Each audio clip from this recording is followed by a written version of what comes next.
Homeless girl won the heart of the millionaire, CEO rejected by his wife on cruise ship.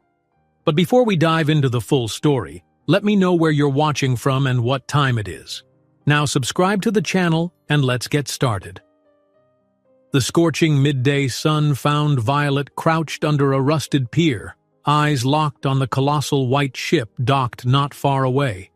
She could hardly believe that in just a few hours, she'd be stepping aboard that very cruise liner, not as a passenger, but as a chambermaid assigned to make beds and tidy cabins. Her palm tightened around the tattered suitcase that carried her entire life. A few changes of clothes, her mother's old cookbook, and a photograph of better days. Yet even with so little to her name, Violet possessed one thing that many envied: unwavering tenacity. Life had thrown more obstacles at her than she could count. She had weathered nights on the street wrapped in old blankets under flickering lampposts, rummaged through dumpsters just to find a half-eaten sandwich. But now, an unexpected opportunity had come knocking, and Violet would cling to it no matter what the future held. She gazed at the towering cruise ship once more, its glossy paint reflecting the sunlight like a beacon of hope. A cacophony of whistles and horns exploded into the humid air as the ship's crew prepared for departure. Dock workers hurried past, shouting instructions to one another in a practiced dance of ropes and crates. Among this chaos, Violet spotted a tall, elegant woman gliding down the pier, designer luggage trailing behind her. At first glance, the woman's face seemed painted with the glow of confidence. But on closer inspection, beneath the glamorous sunglasses, her eyes were tinted with stress and maybe even heartbreak. No one else seemed to notice. They were too preoccupied loading cargo or finalizing passenger lists. Violet, however, had a way of sensing when someone's spirit was bruised. She had experienced enough disappointment to recognize it instantly. She watched as the woman boarded the vessel, escorted by a steward who bowed politely. While Violet lingered in the shadows of the pier, she replayed in her mind how she landed this job in the first place. An old acquaintance from her days at the shelter had mentioned the cruise line was desperate for housekeeping staff. The job itself sounded grueling, endless bed-making, toilet scrubbing, and vacuuming, but it offered a roof over her head and 3 meals a day. After months of living hand to mouth, the idea of stable work was a lifeline. So here she was, battered suitcase in hand, approaching the towering walkway that led into a world of wealth, leisure, and uncharted possibilities. A dull ache spread across her shoulders. She hadn't rested much the previous night, too excited and too terrified to sleep. A uniformed security guard by the gangway eyed her skeptically. "Crew members?" he barked, scanning the line. Violet stepped forward, offering her ID and a dog-eared letter confirming her employment. The guard took his time reading every word before finally nodding her through. As she set foot on the gangplank, her heart pounded like it was announcing itself to the entire world. Could they all see that she was homeless only a week ago? Could they sense that she possessed almost nothing except a smoldering resolve? Inside, the ship's polished floors gleamed like mirrors. Passengers passed her, some in sun hats and floral shirts, others wearing expensive jewelry, each radiating excitement for the journey ahead. Meanwhile, crew members in crisp uniforms bustled with a purposeful stride. For a fleeting moment, Violet felt invisible, just another lowly worker among a sea of guests with money to burn. She was directed below deck to a cramped corridor where housekeeping was based. There, she met Stella, her immediate supervisor. Stella was a stout woman in her mid-50s with kind eyes, though her voice carried a perpetual note of impatience. "You're the new girl?" Stella asked, not unkindly but firmly. "We've got 300 cabins full of tourists expecting spotless rooms. You ready for this?" Violet swallowed hard, forcing a smile. "Yes, ma'am. I'll do my best." No sooner had the words left her mouth than Stella thrust a cart into her hands. It was loaded with sheets, towels, and toiletries. "Deck B, starboard side," Stella explained briskly. "We've got an entire batch of arrivals in the next hour. Move quickly, and remember, smile if you see a passenger. We want them to feel at home." Violet nodded, pushing the cart toward the nearest elevator. Her heart thrummed with a strange mixture of anxiety and determination. This was her new beginning. Unconventional, yes, but a fresh start nonetheless. Above deck, the early signs of grand festivities were already taking shape. A band played lively tunes while bartenders served tropical drinks, and couples on honeymoon sipped champagne. The wealthy woman from earlier was spotted near the main lounge, elegantly perched with a cocktail in hand. She hardly glanced at the swirl of people around her. Across the room, an older gentleman with silver hair observed her from afar. He wore a casual yet refined outfit and possessed a certain calm gravity. Even in a sea of color and noise, he seemed to draw attention without effort. Some recognized him as Arthur Lane, CEO of a giant international corporation, rumored to be traveling incognito to escape the relentless pace of boardrooms and stock markets. But for someone aiming to keep a low profile, he wasn't doing a very good job at it. His mere presence inspired hushed whispers and curious glances. Violet had no notion she would soon cross paths with these two individuals. She was too busy figuring out how to tuck sheets with military precision or how to fold towels into swans, a skill demanded by the housekeeping manual. Her hands moved quickly yet carefully, smoothing the linens until they were free of creases. Each cabin she tidied offered a brief glimpse of the occupant's life. A high-end perfume bottle on the dresser, a novel left open on a nightstand. Once in a while she'd catch her reflection in a cabin mirror. The dark circles under her eyes from nights spent on sidewalks and shelters were still there, but a faint spark in her gaze hinted at new possibilities on the horizon. She was about to finish her fifth cabin when a sudden hush fell outside in the corridor. Voices that had been lively and jovial moments ago became stifled. Clutching a bundle of fresh linens, Violet stepped out curiously and witnessed what looked like an argument between two impeccably dressed individuals. One was the same woman she had seen on the pier, tears threatening to spill onto her flawlessly made-up face. The other was none other than Arthur Lane. Although his tone was calm, his stern expression radiated disappointment. Violet recognized in his eyes that blend of heartbreak and frustration, a look she understood far too well. "Vanessa," he said gently, but there was a firmness beneath the gentleness. "I know you're upset, but I can't keep living a lie. We both deserve better." The woman, Vanessa, forced a laugh that was equal parts bitter and wounded. "Better?" she repeated through clenched teeth. "Better for you, maybe. Don't think for a second that you're the only one hurting here, Arthur." They stood in silence for a beat, locked in an emotional standoff. Then Vanessa turned, brushing past him in a swirl of expensive perfume and resentment. In that moment, her gaze accidentally locked onto Violet's. Rather than sneer, she stared with an unspoken sorrow that was disarming. A short, silent second passed before Vanessa hurried away down the corridor. Arthur let out a weary sigh, leaning his back against the wall. He closed his eyes for a moment, as though wishing he could shut out his problems along with the rest of the world. Violet found herself frozen, hugging the linens to her chest. She didn't want to intrude, yet something about the man's sadness resonated with her so deeply that she couldn't move. It felt strange to see a billionaire rumored to hold entire global markets in his palm looking so human. Then, as if sensing her presence, Arthur glanced up.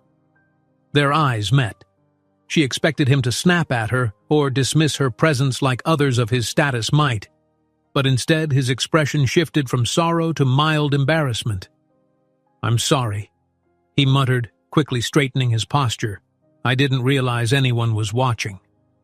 Violet scrambled to find her voice. "No, I'm sorry," she stammered, shaking her head. "I didn't mean to pry." A faint, polite nod from Arthur, and he walked away, seemingly lost in thought. Violet's heart pounded.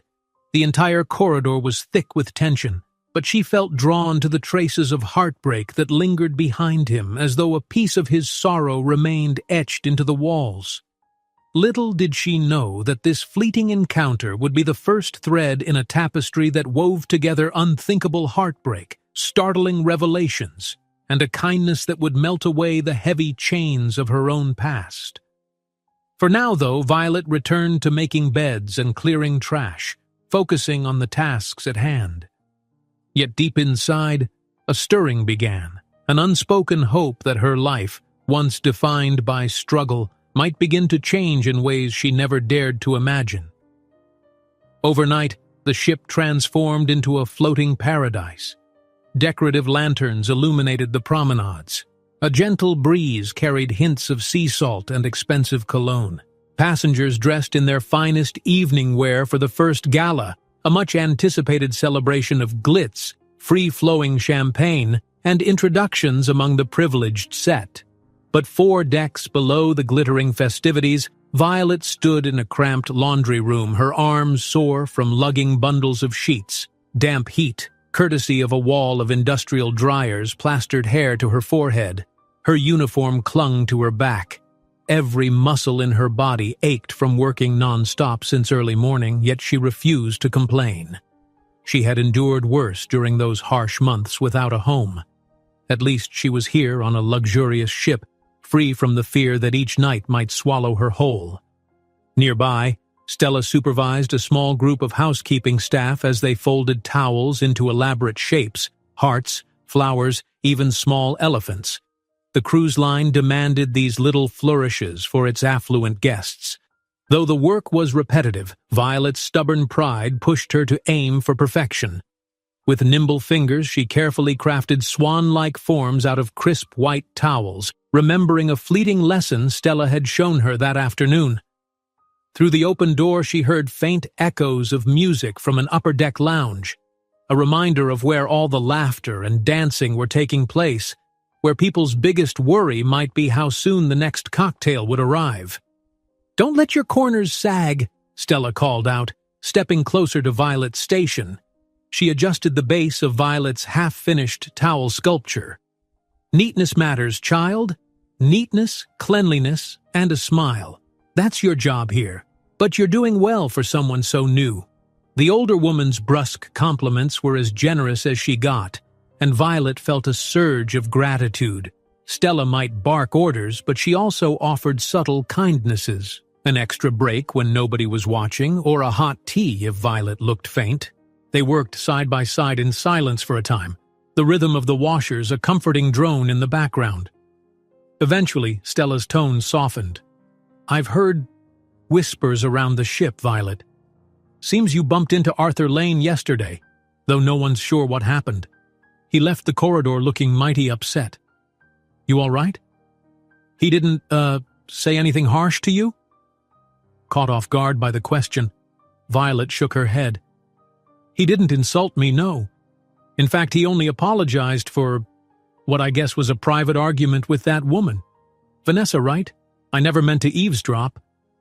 She paused, deciding to take a small risk. He seemed more sad than angry. Stella's eyes flickered with curiosity. "Sad, you say? Huh. Well, that man's always been a puzzle to folks. Big name, big fortune, and plenty of rumors swirling about him." She lowered her voice so the other housekeeping staff wouldn't hear. "Stories say his marriage was rocky from the start, that maybe he married into a wealthy circle under family pressure, or for the sake of image. You know how rich people can be, living behind polite smiles. But who's to say what's true?" With that, she let the subject drop and marched off to check on someone else's progress. A few hours later, with the main dinner service underway, many crew members rushed to finish last-minute tasks before their short break. Violet dragged herself back to the housekeeping corridor. She pressed her ID card to a sensor, waiting for the door to hiss open. Inside was a small locker area where staff could store personal items.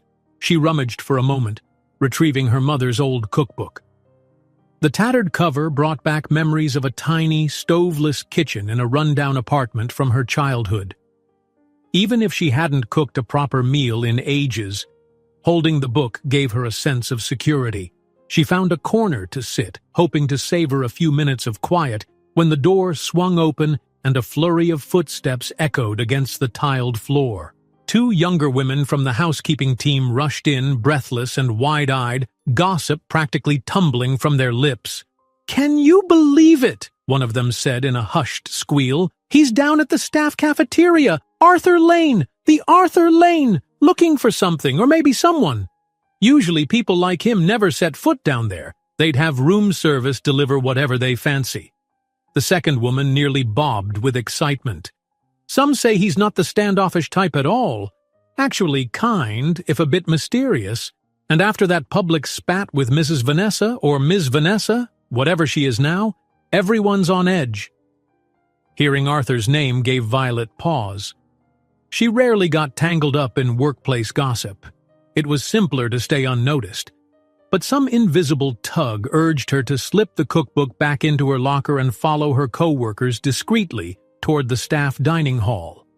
She had no clear reason other than the pull of curiosity. Why would a wealthy CEO roam into staff quarters? The staff cafeteria was a stark contrast to the passenger dining rooms.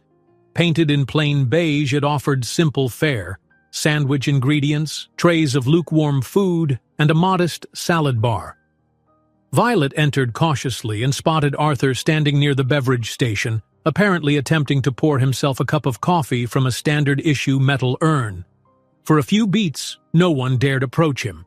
He wore an unremarkable navy sweater and slacks, but his posture and aura screamed magnate. He finally managed to fill his cup, then glanced around as if searching for a place to sit. Most employees pretended not to see him, or stared so obviously that it probably felt awkward. Steeling herself, Violet picked up a tray and approached the far end of the cafeteria line. She tried to appear normal. If she was honest, something in her chest fluttered with nerves. She plucked a stale croissant from the basket, poured a small juice, then turned. Arthur's gaze landed on her, and for an instant she thought about turning around and fleeing, but she didn't. His eyes held no judgment this time, only curiosity. He made a subtle motion, a sort of "may I?" with his hand, as though asking if she'd share a table. Her throat tightened. It felt bizarre. She was just a chambermaid after all, but she found herself nodding. They settled at a small table along the wall. The overhead fluorescents buzzed faintly. Out of the corner of her eye, she saw others trying not to stare. A hush seemed to cloak their immediate space, as though some invisible bubble separated them from the rest of the cafeteria. Arthur broke the silence first. "I'm sorry to barge in like this. I know this isn't usually a place for passengers. Or, well, ex-passengers? I'm not sure how to classify myself right now." A self-effacing laugh escaped his lips. "I felt I needed a change of scenery." Violet's pulse hammered in her ears. "You don't have to apologize. I suppose everyone on this ship is searching for something, whether it's a fancy vacation or just a chance to start over." Her own words sounded odd in her ears. Too personal, maybe. But there they were. Arthur raised his coffee cup, but paused before taking a sip. "A chance to start over," he repeated softly, as if the phrase resonated. "Yes, that's precisely it." Silence wove between them. Violet risked a quick glance at his face, noticing faint lines that spoke of worry or disappointment. She recognized those lines the way one homeless soul recognizes another in the throng of a city street, except that his burdens probably included board meetings and high-stakes decisions, while hers had been about survival and the next meal. "Thank you," he said at last, his tone gentle, for looking at me without pity or scorn. I'm aware of how that scene played out yesterday." He traced a finger along the rim of his coffee cup, discomfort etched in every movement. "You're Violet, right? The new housekeeper. Stella mentioned your name. I asked around." Stunned, she nearly dropped her croissant. "You asked about me?" He gave a small nod as though it were no big deal. "I'm used to living among people who watch me for personal gain. It's business or social climbing or some misguided sense of obligation. Yesterday, when you saw me at my worst, you didn't cower or roll your eyes. You just looked concerned." Violet couldn't quite form words. She felt a knot in her throat, thinking how bizarre it was that a man of his status was grateful for a simple, humane glance. Almost reflexively, she answered with honesty, "I know how it feels, when you can't hide heartbreak. You looked like—" She halted mid-sentence, embarrassed to presume. Yet Arthur gently pressed. "Looked like what?" She exhaled, her gaze dropping to her hands. "Looked like you were standing at the edge of a cliff, with nowhere to go but down." He set the coffee cup aside. "That's apt. I've been standing at that cliff for a while, I think." Another moment of silence passed, heavier now, but not entirely grim. Rather, it felt like an unspoken understanding between two strangers, one wealthy and wounded, the other poor, but equally scarred by life. Voices and clanging metal from the kitchen jolted them back to reality. Arthur attempted a reassuring smile, though it wavered. "Well, I won't keep you from your break, I just wanted to say hello properly." Quickly finishing the last of her juice, Violet stood, tray in hand. "I appreciate that, truly. And I hope things get better for you," she said, awkwardly direct. Arthur rose as well, that understated elegance returning to his posture, although the sadness in his eyes lingered. "And for you, Violet. Whatever you're searching for on this ship, I hope you find it." With that, he turned and left, leaving behind an empty coffee cup on the table. Even though the entire exchange lasted only a few minutes, Violet felt as though her heart had sprinted a marathon. She tried to ignore the way her co-workers stared once Arthur disappeared into the corridor. Whispers flitted behind her, but she pretended not to notice. Through the cafeteria windows, the ocean sparkled under the late afternoon sun. The ship gently rocked, as if cradled by the waves. She inhaled deeply, letting the briny air calm her racing pulse. That short conversation was likely the most unusual moment of her life, yet amid the surreality it almost felt natural. Two people crossing paths in the unlikeliest of places. He, a CEO burdened by heartbreak and regrets. She, a homeless girl longing for a shot at stability. She wondered if the ocean had orchestrated this. Sometimes fate felt real in the vastness of these waters. After dropping off her tray, Violet made her way back to her station. A pressing list of duties awaited. Dozens of sheets and towels to distribute, cabins to tidy before the next day's excursions. She flexed her aching fingers, refocusing on the routine, because no matter what had happened in the cafeteria, no matter how it had sent her heart fluttering, she still had a job to do. If she lost this position, she'd be cast right back onto the streets she'd barely escaped. Yet as she walked, a buoyant feeling followed her, refusing to dim. The closeness of heartbreak had never left her entirely. It resided in every weary step she took. But now it seemed joined by something new. Hope, perhaps. Hope that what started as a lowly housekeeping gig might guide her toward a different life. And whether Arthur Lane was part of that or not, she felt the shift in the air, a subtle invitation to dream again. Morning light flooded into the housekeeping corridor, nudging Violet awake after a scant few hours of rest. She had dozed off in one of the small staff lounges, head propped against a lumpy cushion, her mother's cookbook clutched to her chest like a security blanket. A blaring buzzer signaled the start of another workday, and she rose, rubbing bleary eyes. Already she heard the distant hum of vacuum cleaners and the whir of laundry carts trundling across metal thresholds. She slipped into her uniform, forcing a smile at her reflection in a smudged mirror. In the hush of dawn, she allowed herself a tiny moment of pride. She might be fatigued and uncertain, but she was doing this, holding on to a job that offered a meager yet stable foothold. Compared to the anonymity of city alleyways, the housekeeping badge pinned at her chest felt like an emblem of survival.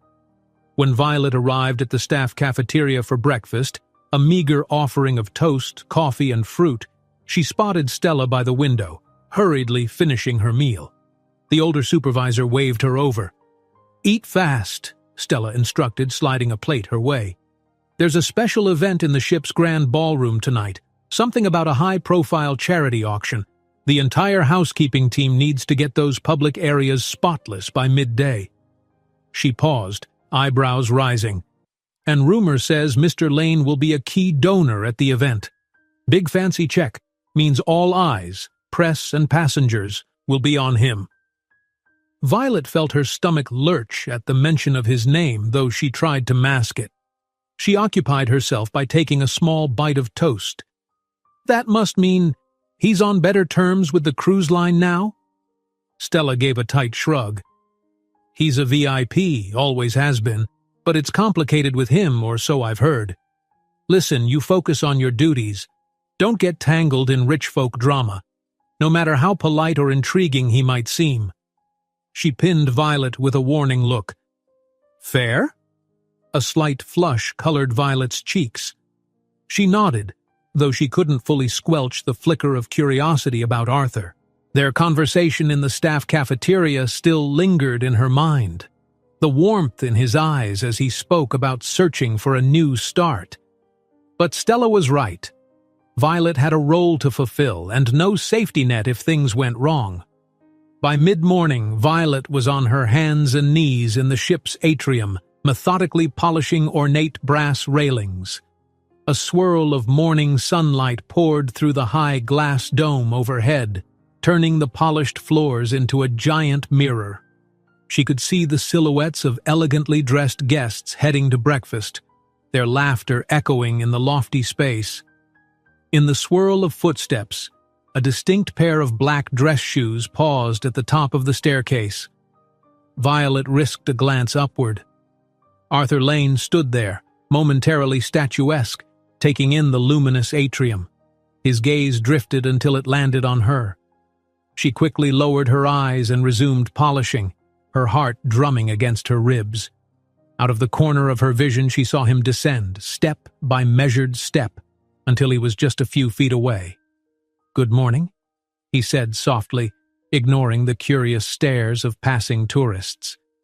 "That railing is spotless, thanks to you." Her cheeks warmed. "Good morning, Mr. Lane. Just doing my job." He nodded, a subdued smile crossing his lips. Today he looked more poised, as if he'd found a temporary reprieve from the tension that dogged him. After a short pause, he lowered his voice. "Tonight's a big night for the ship. Are you working through the event, or do you ever get a chance to enjoy yourself?" Violet glanced around nervously. A few staff members hovered in the periphery, no doubt noticing their exchange. I'll be on call mostly," she admitted. "We're short-staffed for these special functions. It's normal for housekeeping to stay busy until well past midnight." Arthur seemed to read the embarrassment in her posture. He nodded thoughtfully as if about to speak, but a deck officer interrupted, tipping his hat. "Mr. Lane, the captain would like a word with you regarding tonight's arrangements." A flicker of annoyance crossed Arthur's face, but he masked it quickly. "Of course." He shot Violet an apologetic look. "Duty calls." "Good day, Violet." She watched him go, an odd mixture of relief and regret swirling inside her. Why did speaking with him feel so natural, like a gentle current drawing her in? And why did she feel uneasy every time she remembered how different their worlds were? By noon, the entire housekeeping team was in a frenzy. Velvet draperies needed steaming. Mirrors around the ballroom required polishing until they gleamed like diamonds. Meanwhile, tables were being set for the auction dinner, each topped with lavish flower arrangements. At one point, Violet found herself elbow-deep in a bucket of soapy water, wiping the edges of the ballroom's massive glass doors. Outside, beyond the polished decks, the ocean stretched in calm turquoise beauty. The peaceful view contrasted sharply with her throbbing shoulders and the sweat beading at her brow. "Hey, new girl!" A curt voice cut through the background music. She turned to find a tall man with a crew ID, Manny, from the ship's kitchen staff. He frowned and handed her a small slip of paper. "Stella says you're due for a break." At her startled expression, Manny half smiled. You look like you're about to faint, that's all." Grateful, Violet dried her hands. Indeed, her arms trembled from all the scrubbing and lifting. She nodded her thanks and slipped out of the grand ballroom, weaving through a corridor until she reached a quieter deck. A small balcony for staff members lay behind a discreet metal door. There, she let the salt-tinged breeze cool her skin and closed her eyes. Unbidden, thoughts drifted to Arthur. She hardly knew him, but her interactions with him were more genuine than with anyone else on board, aside from Stella's guarded kindness. Arthur might have been wealthy beyond her imagination, but he bore a distinct loneliness. Violet knew too well how loneliness tasted. Maybe that was why she'd responded to him without the typical veneer of hero worship or cynicism. The ship's intercom crackled, announcing a brief docking at a scenic port the next day, followed by the grand charity event that same evening. Passengers were invited to attend an exclusive high tea in the lounge, presumably to mingle and prepare for the extravagant auction. Reluctantly, Violet checked her watch. Her short break was almost over. She stood, taking a final gulp of fresh air, and willed her mind to focus on the tasks ahead, rather than drifting into daydreams about interactions that would never truly bridge their worlds. Late afternoon brought a cascade of last-minute tasks. The housekeeping crew replaced tablecloths that had wrinkles, rearranged centerpieces, and replenished fresh towels in the adjoining washrooms. The hum of vacuum cleaners warred with the background music that played from overhead speakers. Violet, arms laden with folded linens, nearly collided with a passenger in a hurry. Vanessa. The woman startled upon impact, letting out a soft yelp as her sequined purse slid down her arm. "Watch it!" she hissed, then halted. Recognition dawned in her eyes. She scanned Violet's uniform and let out a bitter laugh. "Oh, it's you!" Heat flooded Violet's cheeks. I'm sorry, ma'am. I didn't see you coming around the corner." Vanessa's gaze flicked over Violet's face as though searching for something. Then, just as quickly, her expression turned icy. "You work here, correct? The new staff member everyone's chattering about?" Without waiting for an answer, she stepped closer, voice low and scathing. "Listen carefully. I don't know what you think you're doing, but stay away from Arthur. He's vulnerable right now. And you, I know your type, destitute, hungry for an easy way up. Let me warn you, you'll only get yourself hurt." Each word struck Violet like a slap. She stiffened, clinging to her stack of linens. She wanted to protest, but the words tangled in her throat. Yes, she was destitute. Yes, she was homeless until mere days ago. But none of that meant she was scheming to manipulate Arthur. As she fought for composure, Vanessa's eyes gleamed with triumphant disdain as if she'd already won some silent battle. Before Violet could respond, the older woman turned and glided away, her high heels echoing in the corridor. Left behind, Violet's trembling hands tightened around the linens. Shame and anger and confusion roiled in her stomach. If only Vanessa knew the truth. Violet's life was consumed by hard work, with no illusions about romance or cunning social climbs. She had enough challenges just surviving day to day. She forced down the sting of Vanessa's accusation, refocusing on her job. The final hours before the big event passed in a haze of tasks and chores. By the time evening approached, the grand ballroom was dazzling, every surface reflecting the glow of 100 chandeliers. Elaborate decorations, gold arches, crystal centerpieces had transformed the space into a scene from a royal celebration.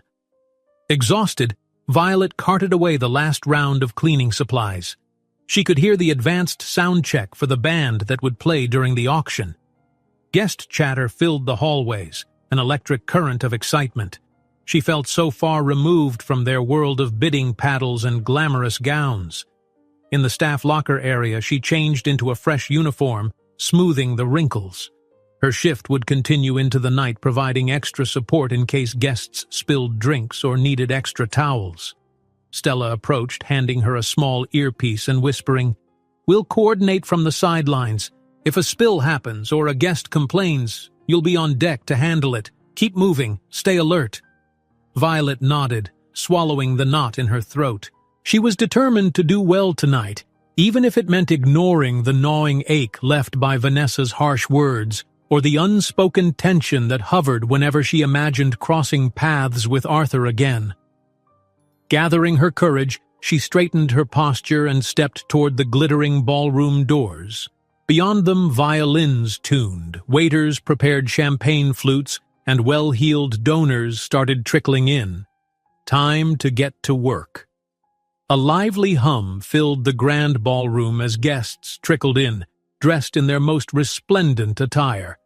Glittering gowns swept across polished floors, tuxedos framed confident smiles, and diamond earrings sparkled under the glow of chandeliers. Waitstaff circulated with trays of champagne, the gentle clink of glasses adding to the festive atmosphere. In one corner, a small stage had been arranged for the charity auction. Behind a short podium, a screen displayed rotating images of the philanthropic cause, an education initiative aimed at helping underprivileged students in remote areas. Violet couldn't help a wry smile at the irony. Here she was, a girl who had once slept on park benches, now bearing witness to high society's attempt at altruism. But if their donations could provide even one child with the chance she never had, then perhaps tonight held a shred of genuine good. A discreet earpiece nestled against Violet's ear, crackling with Stella's clipped instructions. "Violet, keep an eye on table 7. Some VIP guests need extra attention. Also, be ready by the west wall in case they run out of champagne glasses." Nodding, she hovered near the back of the room, conscious of the fact that her plain uniform and tired eyes made her stand out. But the majority of guests were too absorbed in conversation or dancing to pay her any mind. It wasn't her place to mingle, so she focused on her job, refilling a water carafe here, discreetly picking up a fallen napkin there. She was polishing stray fingerprints off a mirrored column when she felt the slightest tap on her shoulder. Turning, she found Arthur Lane, dressed in a sleek black suit, his tie an understated silver. Up close, the fine tailoring accentuated his broad shoulders, and a quiet elegance radiated from him. He leaned in with a subtle motion, attempting to speak without attracting attention. "Evening," he said softly, inclining his head in greeting. "I wanted to thank you again for your kindness the other day. I know you're working, but I also wanted to make sure you're doing all right." Violet's heart fluttered for a moment. She glanced around to check if Stella or any other staff member was glaring at her. No immediate scolding. "Thank you, Mr. Lane. I'm all right. Just busy," she replied, voice low. From the ballroom entrance, camera flashes flared, and a wave of murmurs spread through the crowd. A small press contingent captured each new arrival, looking especially poised to snap shots of Arthur. Sensing this, he lowered his voice even further. "I'll let you be. Just remember you can always—" "Arthur!" a baritone voice called across the room. They both turned to see a tall man in an expensive tux, gesturing for him. A photographer was lining up a shot, motioning for Arthur to join a group of donors. Arthur let out a resigned sigh. "Duty calls," he murmured, gifting Violet with a rueful smile before heading off to stand among the smiling philanthropists. She watched as flashes lit up the stage area, capturing him in his polished persona, every inch the corporate magnate donating large sums for a noble cause. Her earpiece crackled just then. Stella's voice, "Violet, hurry to the side entrance. A tray spilled. We need towels and quick cleanup. Chop chop." With one last glance at Arthur's forced, camera-ready grin, she hurried off, determined not to let her own swirling emotions interfere with the job at hand. The side entrance connected to a smaller cocktail lounge, temporarily repurposed for VIP overflow. Violet arrived to find a mortified waiter kneeling to gather shards of broken glass near a soaked rug. 2 passengers hovered, their elegant shoes narrowly avoiding the puddle of spilled champagne. She gently nudged them back, balancing a stack of fresh napkins and towels. "Don't worry," she said softly to the waiter. "I've got extra towels." Kneeling beside him, she began soaking up the fizzing spill, gathering shards into a dustpan with careful efficiency. One of the passengers, a woman whose delicate gloves suggested serious wealth, clicked her tongue impatiently. "I can't believe how clumsy that waiter was," she muttered. "On a night like this." Violet kept her head down, focusing on the cleanup, but inside she bristled at the condescending tone. She'd learned that on this ship, one misplaced step could unleash a flood of criticism from people too comfortable in their own privilege. Yet, she said nothing, determined to remain professional. Stella's voice buzzed in her ear again. "Press conference starting soon near the podium. The captain will invite Mr. Lane to speak. Afterwards, the auction begins." When the last shards were safely disposed of, Violet excused herself. The waiter thanked her profusely, embarrassment flushing his cheeks. She offered a small smile in return, an unspoken bond among crew members who lived in constant fear of errors under the scrutinizing gaze of wealthy guests. She slipped back into the ballroom just as the auction began. Warm spotlights illuminated the stage, and the ship's captain stepped forward, welcoming everyone with a buoyant tone. "Our goal tonight is to raise funds for children who deserve every educational opportunity, no matter their background." Applause erupted, and Violet found a spot along the wall to observe, ready to spring into action if any mishaps required her attention. The auctioneer took the stage, introducing the first few items: rare art pieces, vacation packages, signed memorabilia. Each bidding round spurred excited hand-raising, and the numbers soared higher with each passing minute. Gowns rustled, jewels glittered, and checkbooks opened. Then, inevitably, the auctioneer announced, "Ladies and gentlemen, we have a special donation from Mr. Arthur Lane to be presented personally." Arthur rose from his seat at a front-row table. A hush fell, punctuated by the clicking cameras. He made his way up the steps, carrying a sleek envelope. Once at the podium, he paused, exuding a controlled composure. Still, Violet sensed tension in the rigid set of his shoulders. He cleared his throat. "I'm honored to support this cause. For many years, I've focused on building businesses and expanding ventures. Tonight, I'd like to redirect some of that energy to something that truly matters. Giving children the resources that were, in some ways, denied to me when I was young." He allowed himself a small, reminiscent smile. "My late mother believed strongly in education for all, and I hope this donation, $1 million, can further that dream."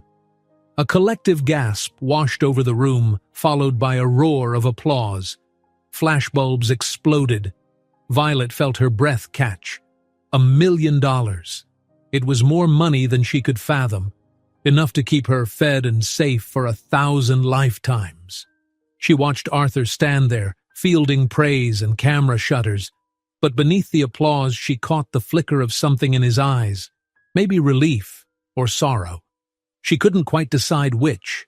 After he returned to his seat, the event moved on. More items were auctioned. Some guests were buzzing about Arthur's personal fortune, others praising his generosity. Champagne continued to flow. Hours later, the official program ended, allowing guests to drift into mingling or dancing. The band switched to a mellow jazz melody, enveloping the room in a romantic hush. Violet remained dutifully by the far wall, scanning for tasks. Already, the staff had discreetly moved onto post-auction cleanup mode, collecting empty glasses, managing tipsy patrons, and ensuring that any accidental spills were handled swiftly. Arthur, she noticed, was engaged in conversation with a group of fellow donors. A sudden movement at his side caught her eye. Vanessa, dressed in an elegant navy gown, had reappeared. She sidled up, placing a hand lightly on Arthur's arm. Whatever they discussed, the tension between them seemed palpable. Arthur's posture stiffened, while Vanessa's face shifted from a tight-lipped smile to something more forlorn. Maybe they were hashing out details of their rumored separation. Maybe they were trying to maintain a public veneer of civility. Either way, Violet forced herself to look away and refocus on her surroundings. It was none of her business. But fate had other ideas. A short moment later, As Vanessa stepped away from Arthur's group, she stumbled, her stiletto heel catching on the edge of the plush carpet. Startled, she lunged forward, almost knocking into a passing waiter. In her effort to regain balance, the entire tray of drinks wobbled precariously.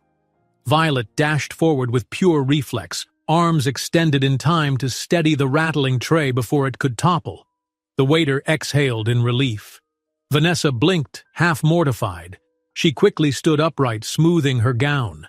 Her eyes landed on Violet, recognition flaring. For a second her lips parted as though to say, "Thank you," but the words never emerged. Instead, a faint flush colored her cheeks, and her expression hardened. She drew herself up with regal composure, turned her back, and walked away, not a single word uttered. The waiter glanced at Violet, offering a silent shrug that said, "What else do you expect?" Violet's heart pounded as she gently returned the glasses to a stable position. Something inside her twinged, an echo of the humiliation Vanessa had heaped on her earlier, but she shoved it down. At least, disaster had been averted. Around midnight, the event wound down, and many of the guests drifted off to private lounges or their suites. Violet and a handful of crew collected stray champagne flutes and tidied decorations. She peeled off tablecloths dotted with candle wax, brushed away scattered confetti, and stacked chairs off to one side. Each movement grew heavier with fatigue, but she pushed on. When the ballroom was nearly empty, she spotted Arthur lingering by the deserted stage, gazing at the leftover placards. He seemed lost in thought, his jacket draped over one arm. Impulsively, she approached, clearing her throat softly to announce herself. "The event was a success," she offered, trying to keep her tone professional. He turned, the corners of his mouth curving into a tired smile. "Yes, successful," he echoed, "though sometimes I wonder if any donation can mend the deeper cracks we carry. Success in the public eye doesn't always match personal triumph, right?" She lowered her gaze, unsure if it was her place to engage, but her heart ached at the sentiment. "I think giving back can help us feel we're part of something bigger than our own troubles," she ventured carefully, "but it won't just erase them." He studied her for a moment as though she'd spoken profound truth. "Yes, exactly," he murmured. From somewhere in the shadows, Stella cleared her throat. Violet flinched, remembering the unspoken rule. Do not linger in personal conversations with passengers, especially VIPs. "Excuse me," she said hastily, stepping back. Arthur nodded with gentle understanding. "Good night, Violet. Thank you." He pivoted, walking away with measured steps. Moments later he was gone, leaving her alone in the faint gleam of stage lights. Stella approached with brisk strides, pressing a finger to her own earpiece. "We're almost done. You and Manny are on final sweep," she said without comment about Arthur. Her features softened momentarily. "Long night, hmm? Hang in there." Violet nodded, biting back exhaustion. She watched Stella leave, feeling a tidal wave of questions swirl inside her. Why was her path so entangled with this man who supposedly lived in an untouchable realm? And why did she feel both drawn and terrified each time they spoke? Determined to push away the swirl of emotions, she turned to the final row of tables, mind fixed on finishing her shift. She bagged trash, wiped surfaces, and exchanged a weary smile with Manny as they carted supplies back to storage. By the time the ballroom lights dimmed fully and the doors locked for the night, she could barely stand upright. But she held on to the lingering warmth of Arthur's midnight words, the acknowledgement that even amid wealth and applause a person could remain deeply fractured inside. Something about that vulnerability resonated with her own history, and though exhaustion weighed her eyes shut, a flicker of hope remained alive. Perhaps in the vastness of an ocean voyage, two fractured souls might yet find ways to help each other heal. Exhaustion washed over Violet in unrelenting waves. After the gala, she trudged through yet another late-night shift, then stole a few hours of sleep in a cramped crew bunk. By the time dawn arrived, she hardly felt rested. Still, the day's tasks beckoned. This floating world showed no mercy for sore backs or swollen feet. She found a moment of solace at sunrise, sneaking onto a secluded outdoor deck typically reserved for off-duty staff. Leaning against the railing, she gazed at the horizon. The sea looked almost glass-like, catching the pale gold of early light. Clouds at the edge of the sky glowed with hints of peach and coral. In that hush, she allowed the wind to comb through her tangled hair and let her mind drift, briefly. She clutched her mother's worn cookbook, the same one she'd carried since leaving home for the last time. Someday, she whispered to herself, I'll have a real kitchen. Not a grand one like these suites probably have, but a functional space where I can cook recipes from these pages. It was a simple dream, but it kept her going. Her earpiece crackled to life. Stella. Violet, meet me at the housekeeping station in 5 minutes. We've got a special assignment. She sighed, casting a final glance at the tranquil sea before stepping back into the ship's labyrinthine corridors. Special assignment usually meant a VIP request, a cabin needing extra discretion, or maybe some redecorating for a passenger's celebration. She just hoped it wouldn't devour the entire day. When she arrived at the housekeeping station, Stella stood with clipboard in hand, tapping a pen against its edge. Another crew member, Manny, was stationed beside her, arms folded. Upon seeing Violet, Stella nodded. We've got an unusual request from the ship's upper management. One of our wealthier passengers, someone affiliated with Mr. Lane, wants a private space prepared for personal use. They specifically asked for 2 staff members, you and Manny. Violet's heart skipped. Affiliated with Mr. Lane? She imagined it might be a business associate, or perhaps someone else connected to the event. She tried to keep her expression neutral. Any details on what exactly they need us to do? Stella consulted her notes. They want a small lounge on Deck C cleared and rearranged, apparently for some private gathering. No official event or party is on the schedule, so it's hush-hush. Her eyes flicked between Violet and Manny. We're short-staffed today, so I'm trusting you two to handle this well. Keep your heads down, do your jobs, and don't poke around with questions. Understood, Manny said with a curt nod, and Violet echoed the sentiment. We'll get it done.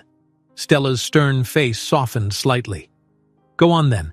The lounge is off limits to passengers until you've finished setting up. Good luck, and keep me updated. Deck C was quieter than the rest of the ship. It housed mostly mid-range cabins, a few offices, and small meeting rooms often used for corporate or personal events. Following Stella's directions, Violet and Manny located the lounge in question, a cozy but well-furnished space with a window overlooking the sea. Inside, the furnishings looked standard. A few comfy chairs, a coffee table, generic framed artwork on the walls. Manny whistled low. This is already decent. Wonder why they need us to move things around. Violet shrugged, stepping inside. Let's see. She found a ship telephone by the door and dialed Stella. We're here. Instructions? Static crackled. Then Stella's voice. Yes?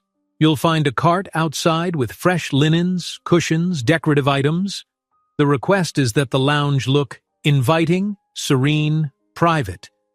They specifically mentioned wanting a small sofa brought in, a rug, basically transform it into a cozy nook. As Manny began hauling in the cart, Violet inspected each piece. Soft throw blankets in neutral tones, plush pillows, a thick rug with swirling patterns. They were tasteful items, definitely of higher quality than typical ship decor. Together, she and Manny started rearranging. Chairs were pushed aside, the couch brought in. They positioned the rug near the large window, intending to create a comfortable seating area that captured the sea view. Despite her best efforts, curiosity gnawed at Violet. She glanced over at Manny, who was setting a small centerpiece of white lilies on the coffee table. Doesn't it seem odd? She asked, tentatively. Why so secretive about just a small lounge? Manny paused, looking thoughtful. Could be someone who wants a private spot for reading or working. Could be an intimate gathering. A wealthy friend of Mr. Lane. Maybe they're negotiating a business deal. He shrugged. Honestly, it's not our business, right? Violet nodded, lips pressed together. Manny was right, yet her mind buzzed with speculation. After last night's gala and the swirling drama of Arthur's life, she couldn't help but wonder if Vanessa was behind this arrangement, or maybe Arthur himself. They worked for an hour, adjusting details until the space felt warm and welcoming. Soft lighting from table lamps replaced the sterile overhead glow. The new sofa faced the window, and plush pillows invited someone to sink into them. A small sideboard stocked with chilled drinks and a fruit basket completed the transformation. "Looks nice," Manny said, stepping back to admire their work. "Any final touches, you think?" Violet tucked a satin throw over the couch's armrest, smoothing out wrinkles. "No, I think that's it." She took one more pass around the room, straightening a stray cushion, aligning the centerpiece perfectly. A sudden rap at the door made them both jump. It swung open before either could respond. In walked a woman in sharp business attire, pencil skirt, crisp blouse, hair pulled into a sleek bun. The ID badge hanging from her neck indicated she was part of the ship's corporate liaison team. She barely spared Manny a glance before focusing on Violet. "Done already?" Her tone was brisk. "I'm Allison. I handle special requests for certain VIPs." Her gaze traveled around, evaluating their work with a practiced eye. "All right. Looks acceptable." Manny opened his mouth, perhaps to ask a question, but Allison pointed at him. "You can go. I only need one staff member here. Finish whatever tasks you have elsewhere." He threw a wary glance at Violet, who nodded reassuringly. "It's fine," she told him. "I'll wrap up here." With a shrug, Manny took his leave and the door closed again, leaving Violet alone with Allison. The woman approached, examining each decorative choice. She opened a cabinet, checking the drink supply, then adjusted a lamp. Finally, she turned to Violet. "You're new, aren't you? The name's Violet, correct?" "Yes, ma'am," Violet confirmed, folding her hands. Allison nodded curtly. "Well, your work is passable. Here's the deal. Mr. Lane will be using this lounge soon. Alone, most likely, or with a guest. We want this area fully prepped for privacy. No one in or out without his go-ahead." Violet felt her heart skip. Arthur. So this was for him. Her mind raced with questions. Outwardly, she tried to maintain a calm demeanor. "Understood. So my role is just to keep it tidy if needed?" "Correct. Stay on standby nearby. If Mr. Lane requires anything, refreshments, extra supplies, you'll be alerted via earpiece or phone in the corridor. Then you quietly bring what's asked for discreetly. No prying, no chatting." Violet swallowed. This was an unusually personal arrangement, but she merely nodded. "I can do that." Allison's phone buzzed. Glancing at the screen, she sighed. "He'll arrive in half an hour. You should step out now and wait in the corridor. I'll trust you to handle this professionally. If something goes awry, it's your job on the line." "Of course," Violet managed. Allison gave a brisk nod. "Excellent." Then, without further comment, she brushed past Violet and left, her heels clicking with authoritative finality. Alone, Violet exhaled a shaky breath. Arthur Lane had summoned a private lounge? Why? The lingering memory of how lost he'd looked beneath the public applause last night flashed through her mind. She hoped he was okay. A ridiculous thought. He was wealthy and capable. She was merely a housekeeper. Still, she couldn't help worrying. She smoothed her uniform skirt, then stepped into the corridor, leaning against the wall by the closed lounge door. The seconds ticked by slowly, tension building. People occasionally passed through the hallway. Other staff, a few curious passengers, but none tried to enter. At last, footsteps echoed. She glanced up to see Arthur approaching, hands in his pockets. Gone was the formal tux. Now he wore a simple shirt, sleeves rolled to the elbows, slacks in a muted shade. He exuded a more relaxed, introspective vibe. As he neared, he spotted her, halting momentarily. "Violet," he greeted, warmth lacing his tone. She dipped her head. "Mr. Lane, I was told to stand by in case you need anything." She gestured to the closed door. "We've prepared the lounge." He ran a hand through his hair, looking almost self-conscious. "Yes, I asked for a private space to think, possibly meet someone. Thank you for arranging it." He paused, seeming unsure how to continue. "Will you be stationed out here the entire time?" She nodded, trying not to let curiosity creep into her expression. "Yes, unless you need something inside." His expression flickered. "I see." He hesitated, then reached for the doorknob. Before stepping in, he turned back, voice low. "I appreciate this, Violet. I know it's your job, but still, thank you." Her heart fluttered. "Of course," she managed. "I hope it helps you, whatever it is you're going through." He offered a faint, earnest smile, then slipped inside, shutting the door quietly behind him. Minutes stretched on. Violet stood poised in the hallway, arms folded behind her. Occasionally, the faint murmur of conversation drifted from within. He might be speaking on the phone or maybe confiding in a visitor. She found herself straining to interpret muffled tones, then chastised herself. It wasn't her place to eavesdrop. At one point, a uniformed steward brought a small tray with fresh pastries. She accepted it on Arthur's behalf, knocked gently on the lounge door, and carried it inside when he responded. Her pulse accelerated at crossing that threshold. Inside, the newly arranged space looked even cozier in the gentle lamplight. Arthur sat by the window, gazing out at the rolling sea, a tablet and documents spread on the table. He turned, thankful eyes meeting hers. "Just set them there," he murmured. He looked drawn, as though weighed down by unseen burdens. She placed the pastries near him, catching a glimpse of the open tablet screen. A half-written email or letter? She swiftly averted her gaze. Before she left, he touched her wrist lightly, stopping her mid-step. "Violet, wait." His voice held a vulnerability she hadn't heard before. She straightened. "Yes?" He cleared his throat, then gave a shaky exhale. "I'm preparing to finalize a major change in my life. A divorce, to be blunt. Sorting through the legal and financial complexities, figuring out how to handle my public image, my board. It's more overwhelming than I ever imagined. I don't know why I'm telling you this." He released a short, self-conscious laugh. "But you're the only one who's looked at me like a real person, not a commodity or a scandal." Her eyes stung. She recognized that tone, the loneliness of someone caught in a maelstrom of expectation, guilt, and heartbreak. Carefully, she lowered her voice. "It's okay," she said, gentleness threading her words. "I'm sorry you're facing so much at once. I know how heavy life can feel when the rest of the world just wants something from you or judges your every move." He studied her face, taking in the sincerity there. "Yes," he whispered. "That's exactly it." She could hear her own heartbeat pounding. This was dangerous territory. He was confiding in her, a chambermaid, a stranger in so many ways.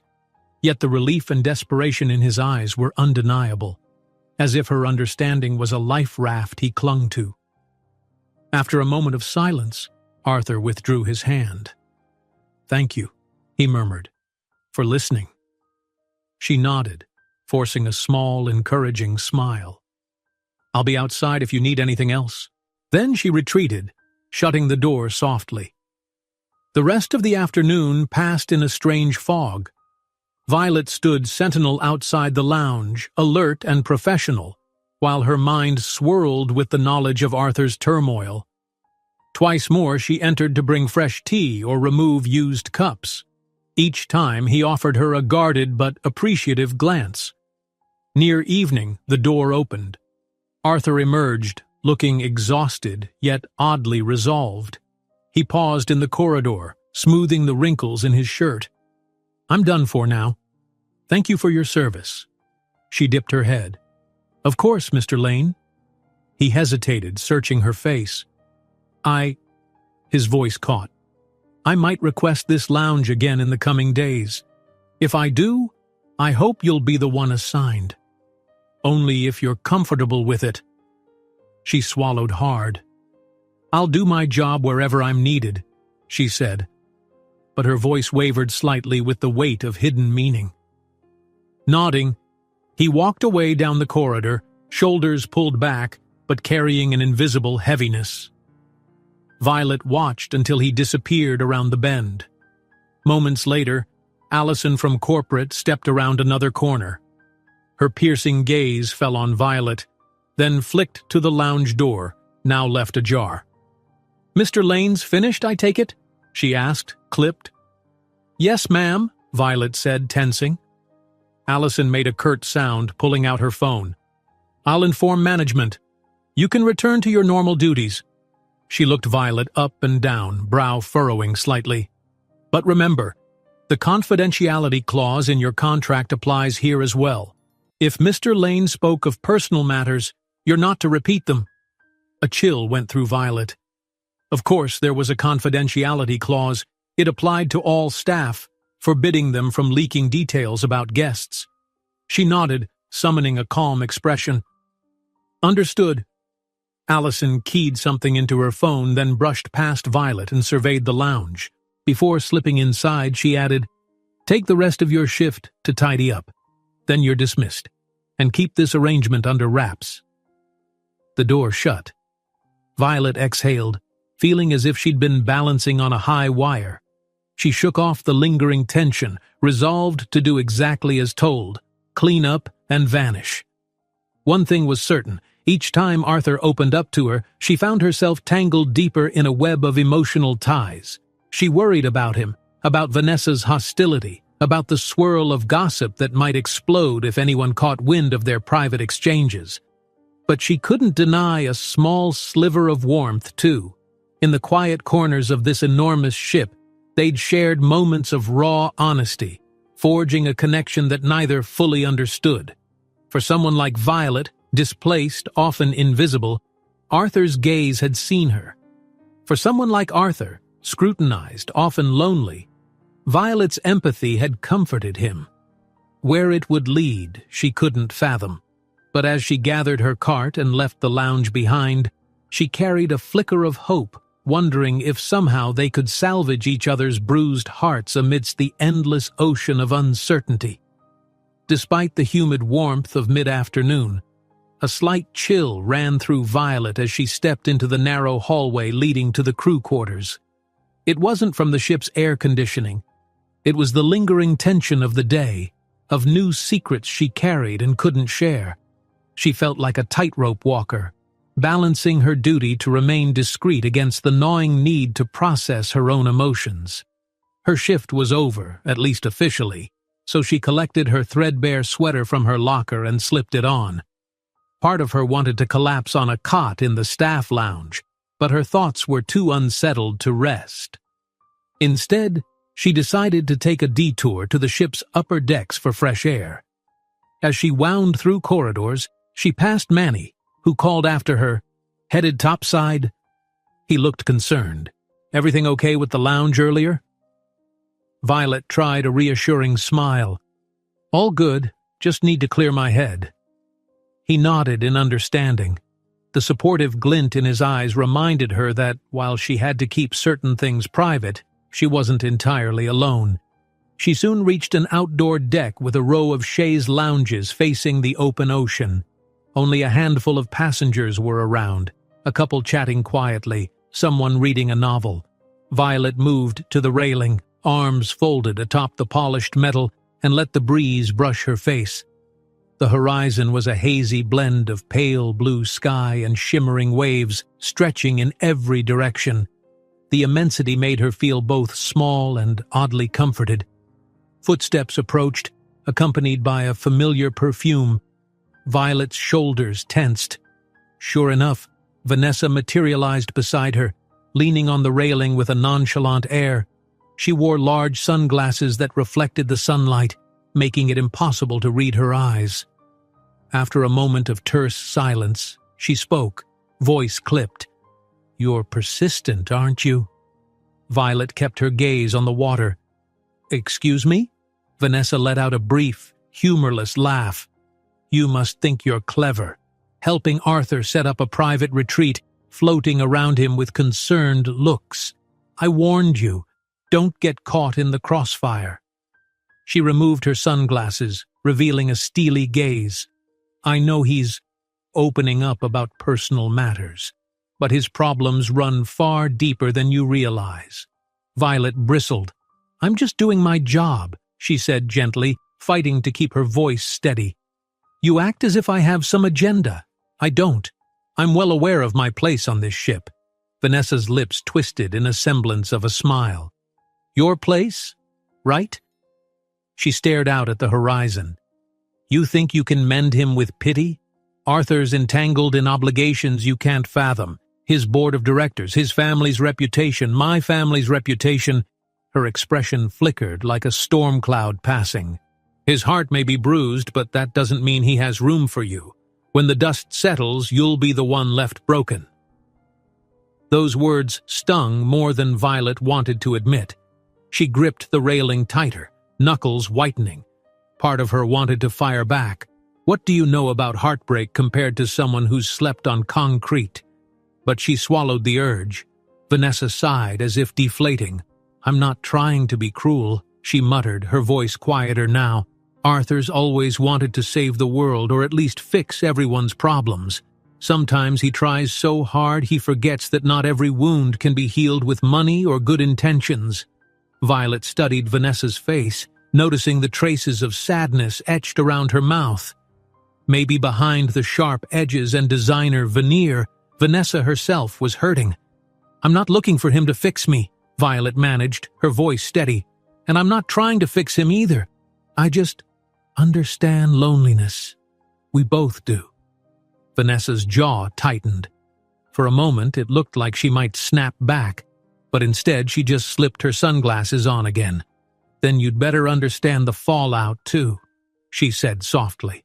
Without another word, she turned and walked away, her steps brisk and her shoulders tense. Violet remained at the railing, trembling.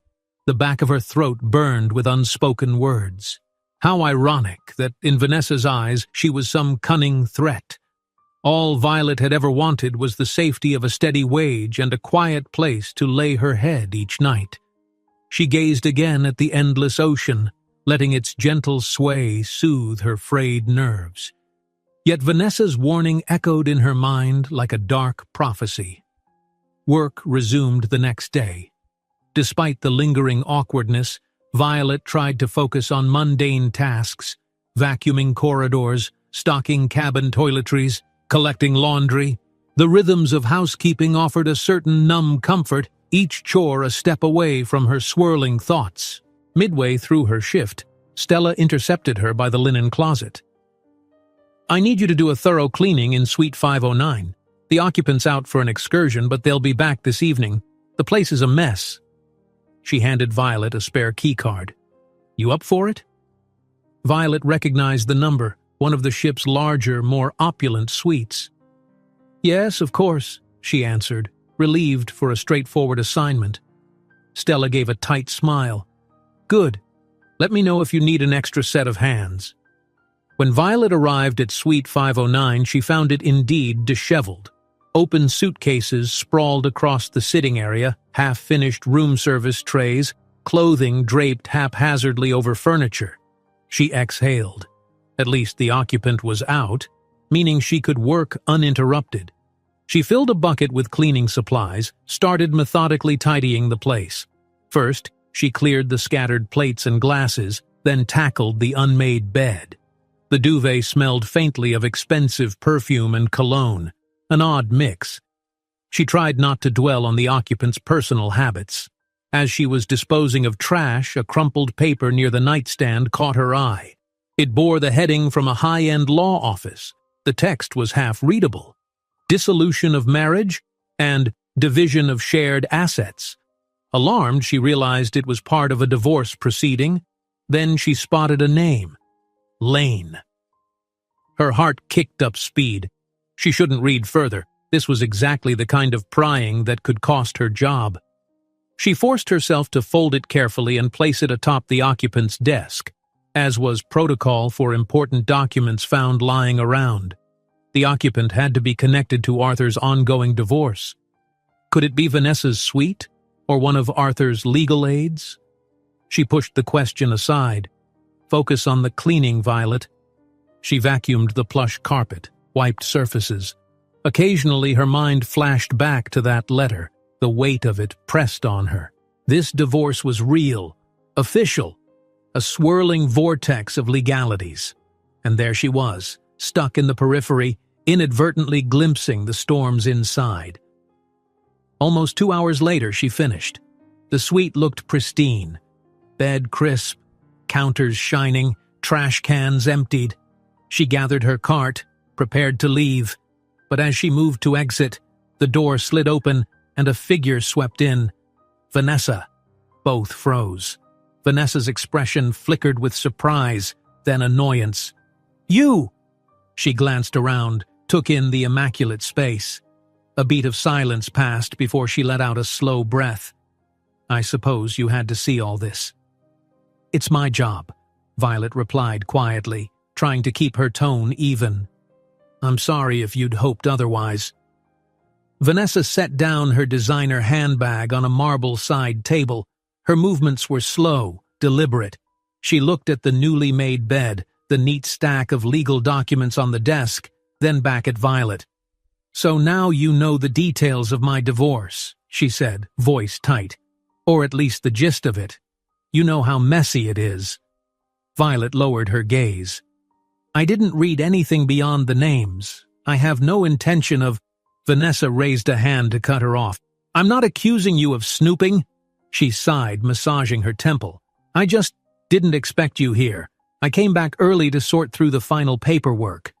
Her tone grew quieter. Arthur's dropping the lawyers we once shared. He's hiring new ones. Everything's in flux. The tension in the room felt thick enough to slice.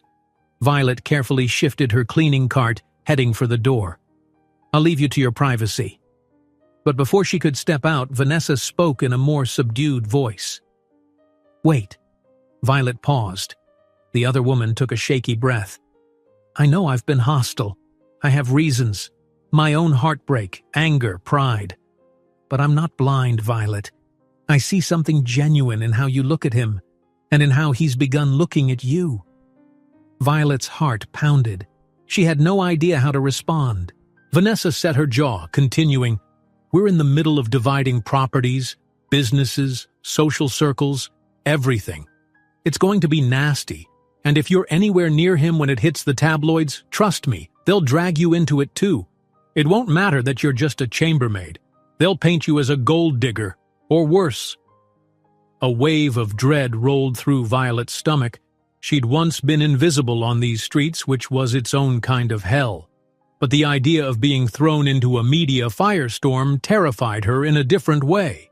She pressed her lips together, voice trembling. I never sought that kind of attention. Vanessa sighed. I believe you, strange as it sounds. She took a step closer, dropping her tone so that it almost sounded like concern. So, do yourself a favor. Keep your distance, for your own sake. The meltdown that's coming isn't pretty, and I don't want more collateral damage, not even you. Stunned, Violet found no words. Vanessa offered a final faint nod, then turned away, shoulders stiff.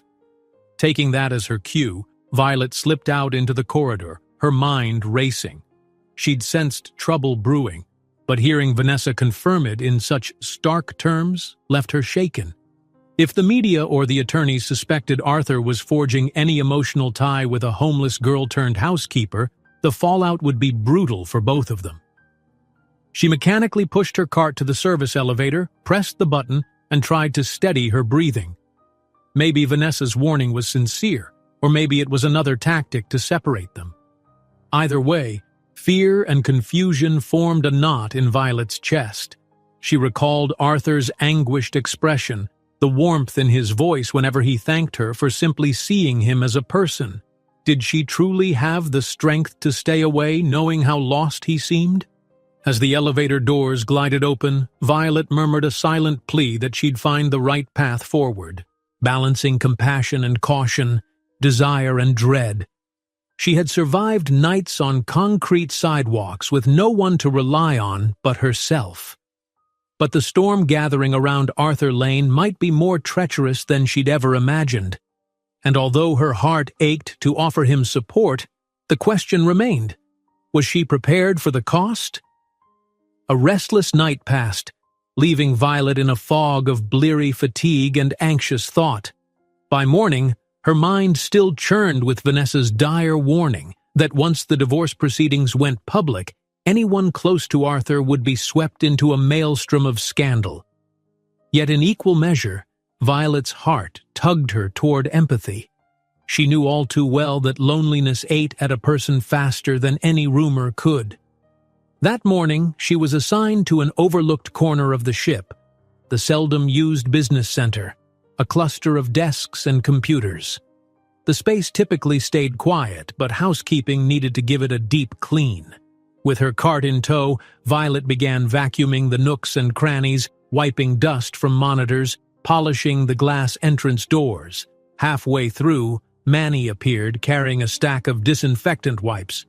"Stella sent me to help," he explained, glancing around. "Guess this room's been neglected a while." Violet welcomed the company. They worked in companionable silence for a time, until Manny gently prodded, "You okay? You look a bit on edge." She hesitated. How much could she say? Manny was a friend, but she didn't want to betray confidences or risk fueling gossip. Finally, she admitted in a low voice, "I'm worried about the chaos swirling around Mr. Lane's divorce. People like Vanessa, they're warning me to keep my distance." Manny's eyebrows rose.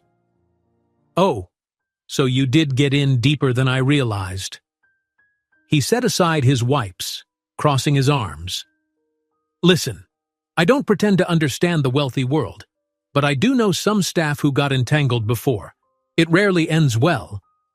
She fiddled with the handle of her vacuum, a lump forming in her throat. "I'm not entangled in that sense. I'm not trying to date him, Manny." She shot him a small, exasperated smile. "But he's confided in me, talked about how he feels trapped in the public eye.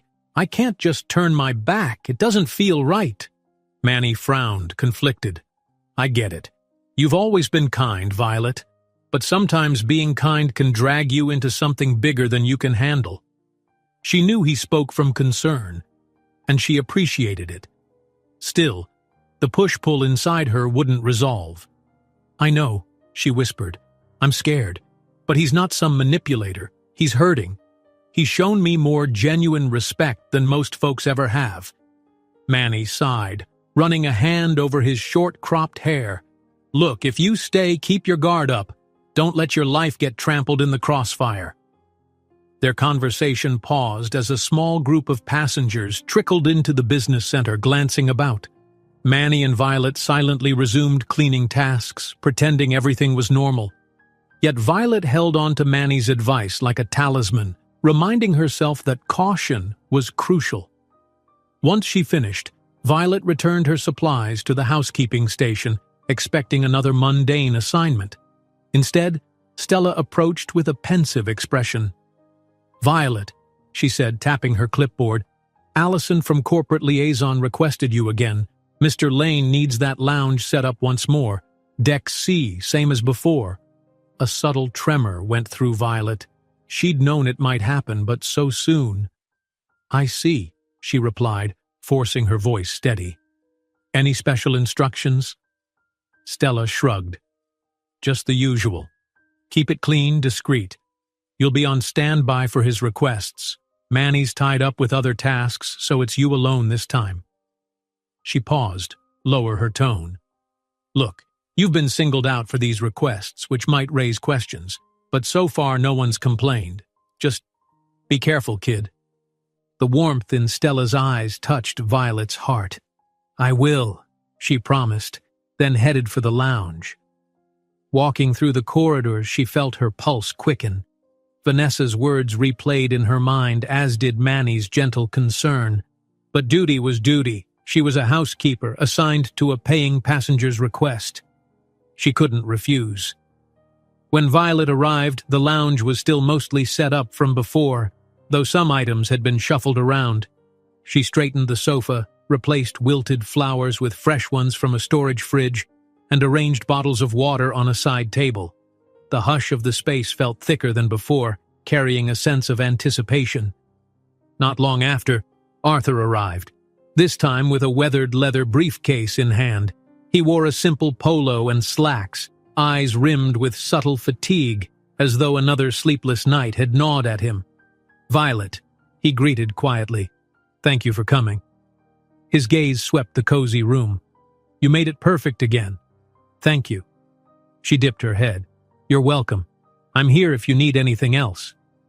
A small nod, then Arthur settled at the sofa, opening his briefcase to reveal stacks of papers, some with legal headers. A laptop glowed on the coffee table. He sighed, rubbing his temples. "It feels like my life is an endless pile of documents to sign." Her heart clenched for him. She hovered near the door, uncertain whether to stay or go. "I'll wait outside unless—" He swallowed, setting aside a bundle of papers. "Could you stay a moment? Just to talk?" he asked, almost timidly. "I'll understand if it's against regulations." Her pulse fluttered. Technically, she was allowed to remain if the guest requested it, but small talk was frowned upon. Then again, Allison had said to accommodate him. Violet chose her words carefully. "I can, briefly. Let me just close the door for privacy." He looked relieved as she shut the door, sealing them into a hushed pocket of quiet. She approached tentatively, noting his tired posture. "You seem exhausted," she ventured softly. "Are things getting worse?" He met her gaze, a shadow passing over his features. "The divorce attorneys are circling like vultures. My board's furious that our name is in the tabloids. My wife, ex-wife-to-be, isn't speaking to me except through lawyers." He let out a shaky breath. "I feel like I'm trapped in a labyrinth, with no exit." Emotions surged in Violet. She sank into a chair opposite the sofa, hands clasped in her lap. "That sounds unbearable. I'm sorry." He nodded, swallowing. "You can probably guess how Vanessa feels about all this. We both married for, well, partly for appearances, partly for family alliances. We did have affection at first, but it never grew into real love. Now, everything is crumbling, and neither of us knows how to handle it gracefully." She considered mentioning her encounter with Vanessa, but decided against it. Instead, she offered quiet sympathy. "I can't imagine the pressures you face, but you're not alone, even if it feels that way. There must be people in your life who still care about you, not just your public persona." He gave a rueful smile. "Maybe a few, but it's complicated." His gaze flicked to the stack of documents. "Every day, I'm reminded of how many ties I need to sever. Partnerships we formed as a married couple, invitations we accepted together. It's like dividing an entire life's tapestry thread by thread." Violet leaned forward slightly. "That tapestry is still yours, though, even if some threads get cut. You'll weave something new, right?" He blinked, as if her words held a fresh perspective. "Yes, possibly." Slowly, he closed the laptop. "I keep thinking I can endure this if I see a glimpse of a better future. But lately, the future looks so foggy." She hesitated, heart twisting.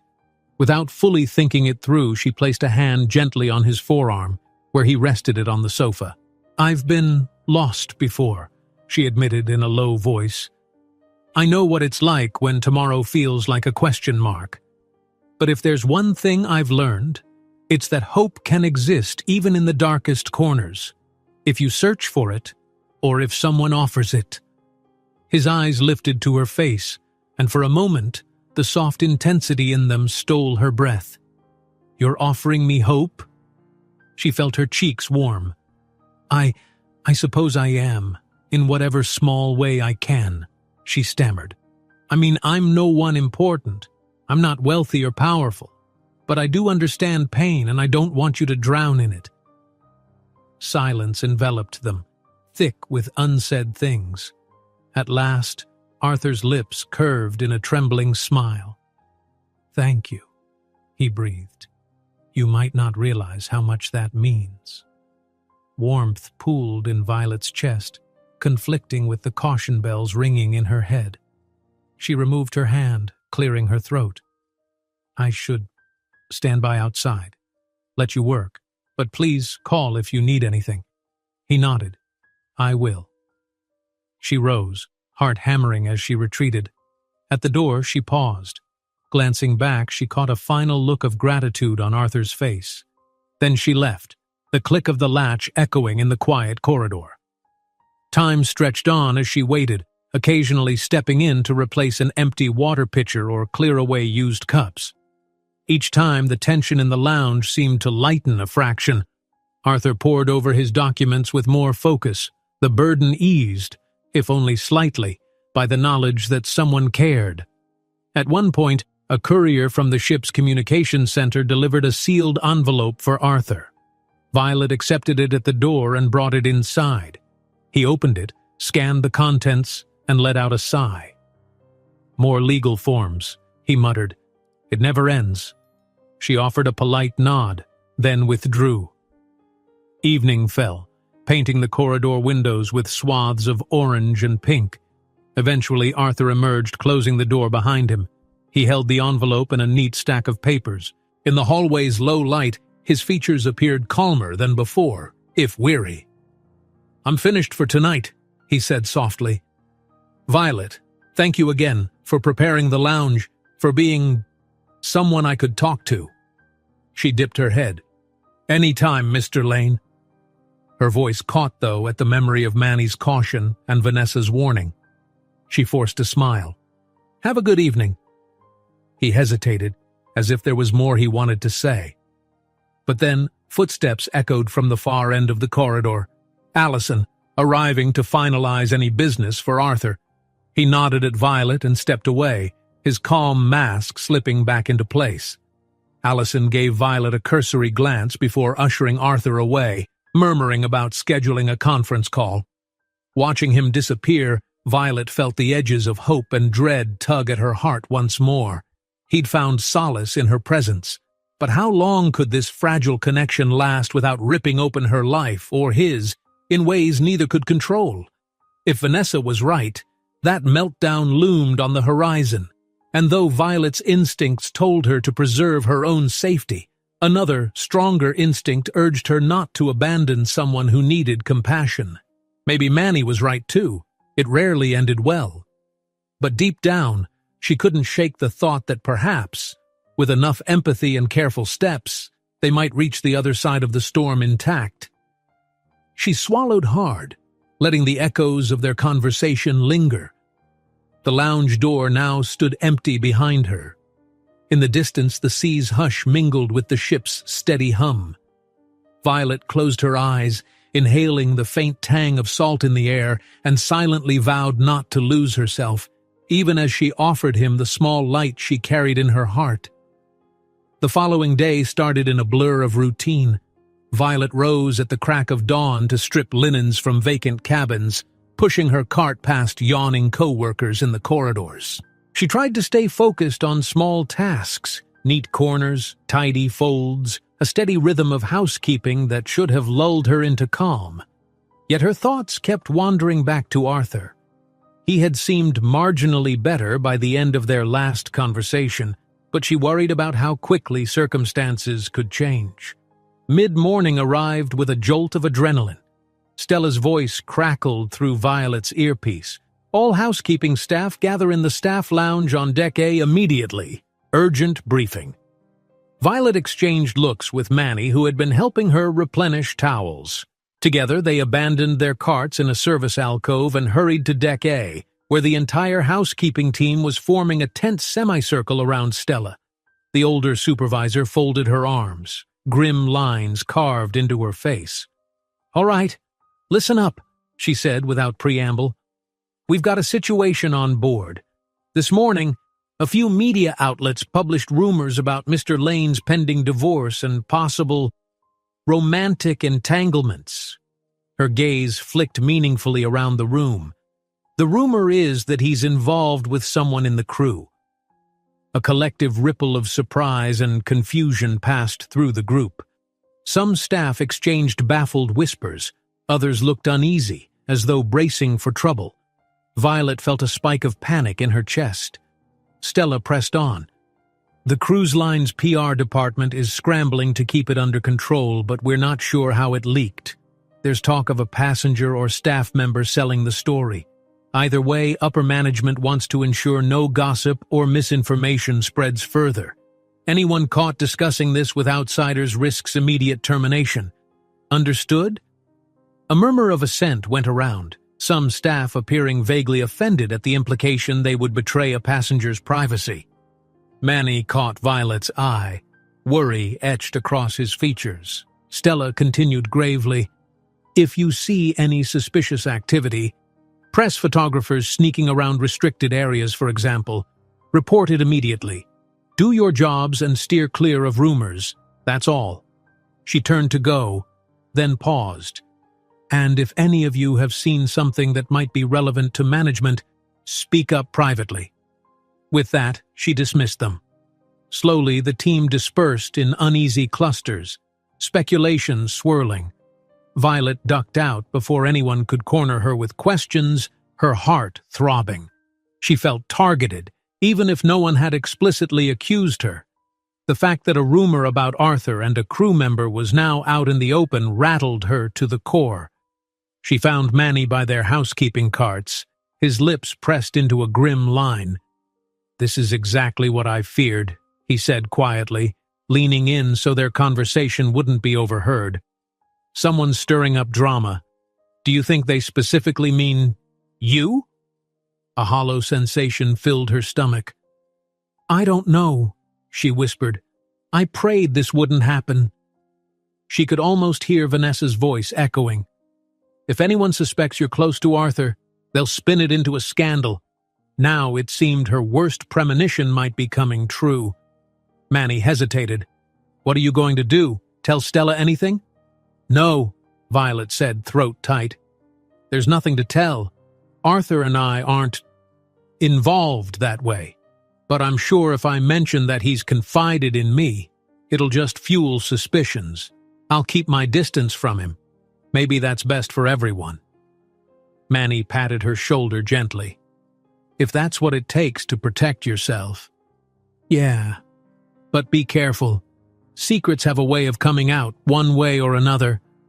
She nodded bleakly, then forced her shaking hands to steady on the cart handle. "I'd better get back to work." All day, tension permeated the ship. The housekeeping crew wore guarded expressions, anxious to avoid stepping on any PR landmines. Meanwhile, pockets of passengers whispered about leaked stories. Some claimed to have read online tabloids speculating that Arthur Lane had run off to sea with a mysterious young lover.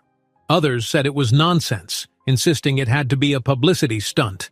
The hush of rumor hovered in lounges, dining areas, even among bartenders who quietly swapped theories with frequent cruisers. By evening, the strain weighed heavily on Violet. She forced herself to keep busy, wiping salt-sprayed windows and vacuuming the corridors near the spa. If she hid herself in mundane tasks, maybe she could ride out the storm. Yet every footstep behind her made her flinch, imagining it might be an investigator or a curious reporter. Her earpiece buzzed unexpectedly. She braced for another staff announcement, but it was Stella in a quieter tone. "Violet, I've just been informed that Mr. Lane is asking for you again. He's requested the lounge on Deck C once more. I know the situation is messy, but corporate liaison says we should comply with the request. Will you take it?" Violet's heart thumped. Part of her wanted to say no, to shield herself from potential scandal, but refusing a direct assignment risked drawing more suspicion. Besides, a treacherous part of her yearned to see if Arthur was coping amid this fiasco. "I'll go," she said softly. "Report there right away." Stella replied. "Good luck, kid." She arrived at the now familiar lounge to find it dimly lit. Arthur paced near the window, phone clutched in his hand. His expression was livid, a stark contrast to the weary sadness she was used to seeing. At the sight of her, he lowered the phone, tension rippling across his jaw. "Violet," he said, voice subdued with anger held at bay. "I'm sorry. This is a nightmare." She shut the door behind her gently. "I heard rumors there's a story out. Something about you and—" She trailed off, not sure how to phrase it. He let out a harsh laugh, though there was no amusement in it. "Yes, the tabloids claim I'm in a secret affair with a cruise staff member. They don't have your name, thank God, but they're calling it the Mystery Maiden scandal." He tossed his phone onto the table in disgust. "I suspect a passenger overheard us talking somewhere, or maybe Vanessa told someone in a fit of spite. Or it could be my own board members. Everyone's looking for leverage." She flinched, guilt stabbing at her. "I never told anyone," she whispered. "You have to believe me." He turned, eyes flashing with earnestness. "I do believe you. Of course, you're one of the few people I trust right now."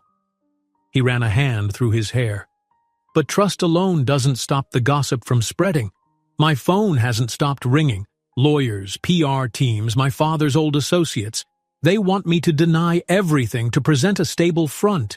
They're furious that my personal issues might damage the company's image." Violet hugged her arms around herself. "So, what will you do?" He exhaled, shoulders sagging as if carrying the weight of 1,000 expectations. "I'm supposed to release a statement soon, deny the rumor, reaffirm that my divorce is amicable, and ironically mention how I'm not involved with anyone else." His gaze flicked to her, something pained and regretful in it. "It's a scripted lie, basically, but if I don't, they'll devour me in the press." Her chest tightened. The reality of it hit home. If he publicly declared there was no one else, he'd effectively be erasing whatever small bond they had. It was the rational move, yes, but it still stung to imagine herself forced back into invisibility like she was a blemish no one must see. Sensing her turmoil, Arthur stepped closer. "I hate this, Violet," he murmured. "I hate that we can't even talk without risk of scandal. You've done nothing wrong." She forced a trembling smile. "I knew from the start we were from different worlds. I guess this is just the proof." A flash of pain crossed his face. "Different worlds shouldn't matter. You've shown me more humanity than any friend or colleague in years. But the society I grew up in, it crushes anything that doesn't fit the mold." He hesitated, then reached out to gently take her hand.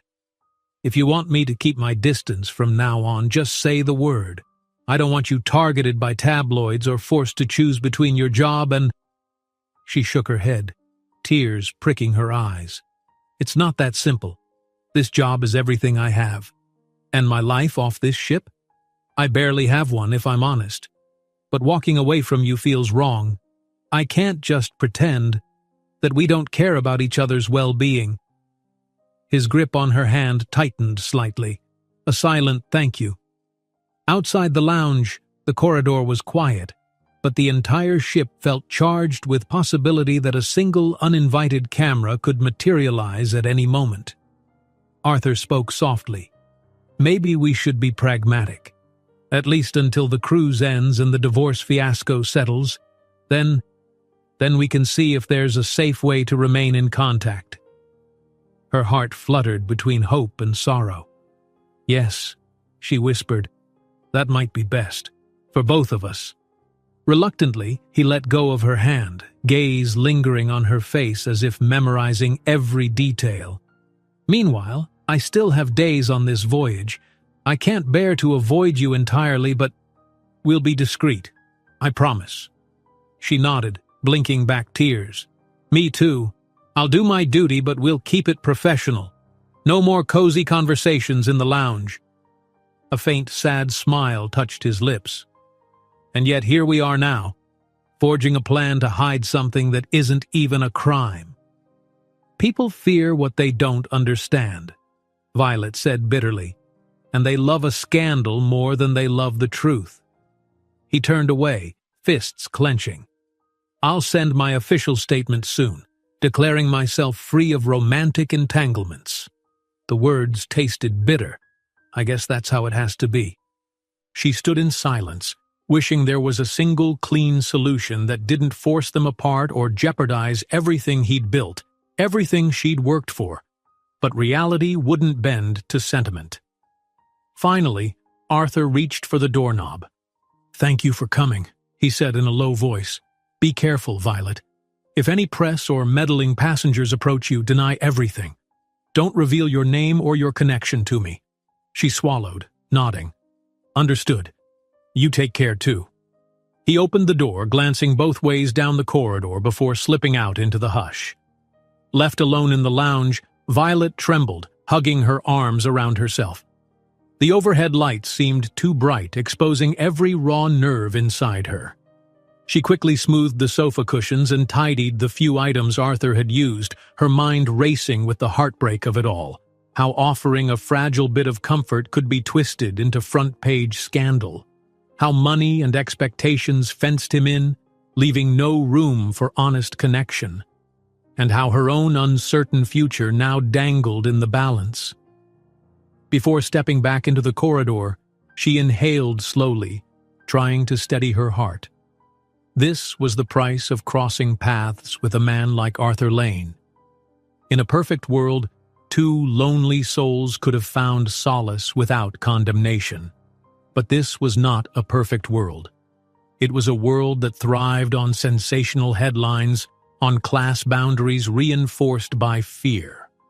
Biting her lip, Violet headed off to resume her usual tasks, deciding she had to protect herself and him, even if it meant pretending a blossoming connection didn't exist. She told herself it was only for a while, until calmer waters prevailed, but deep down she feared that once she retreated into invisibility, there'd be no path for them to meet again.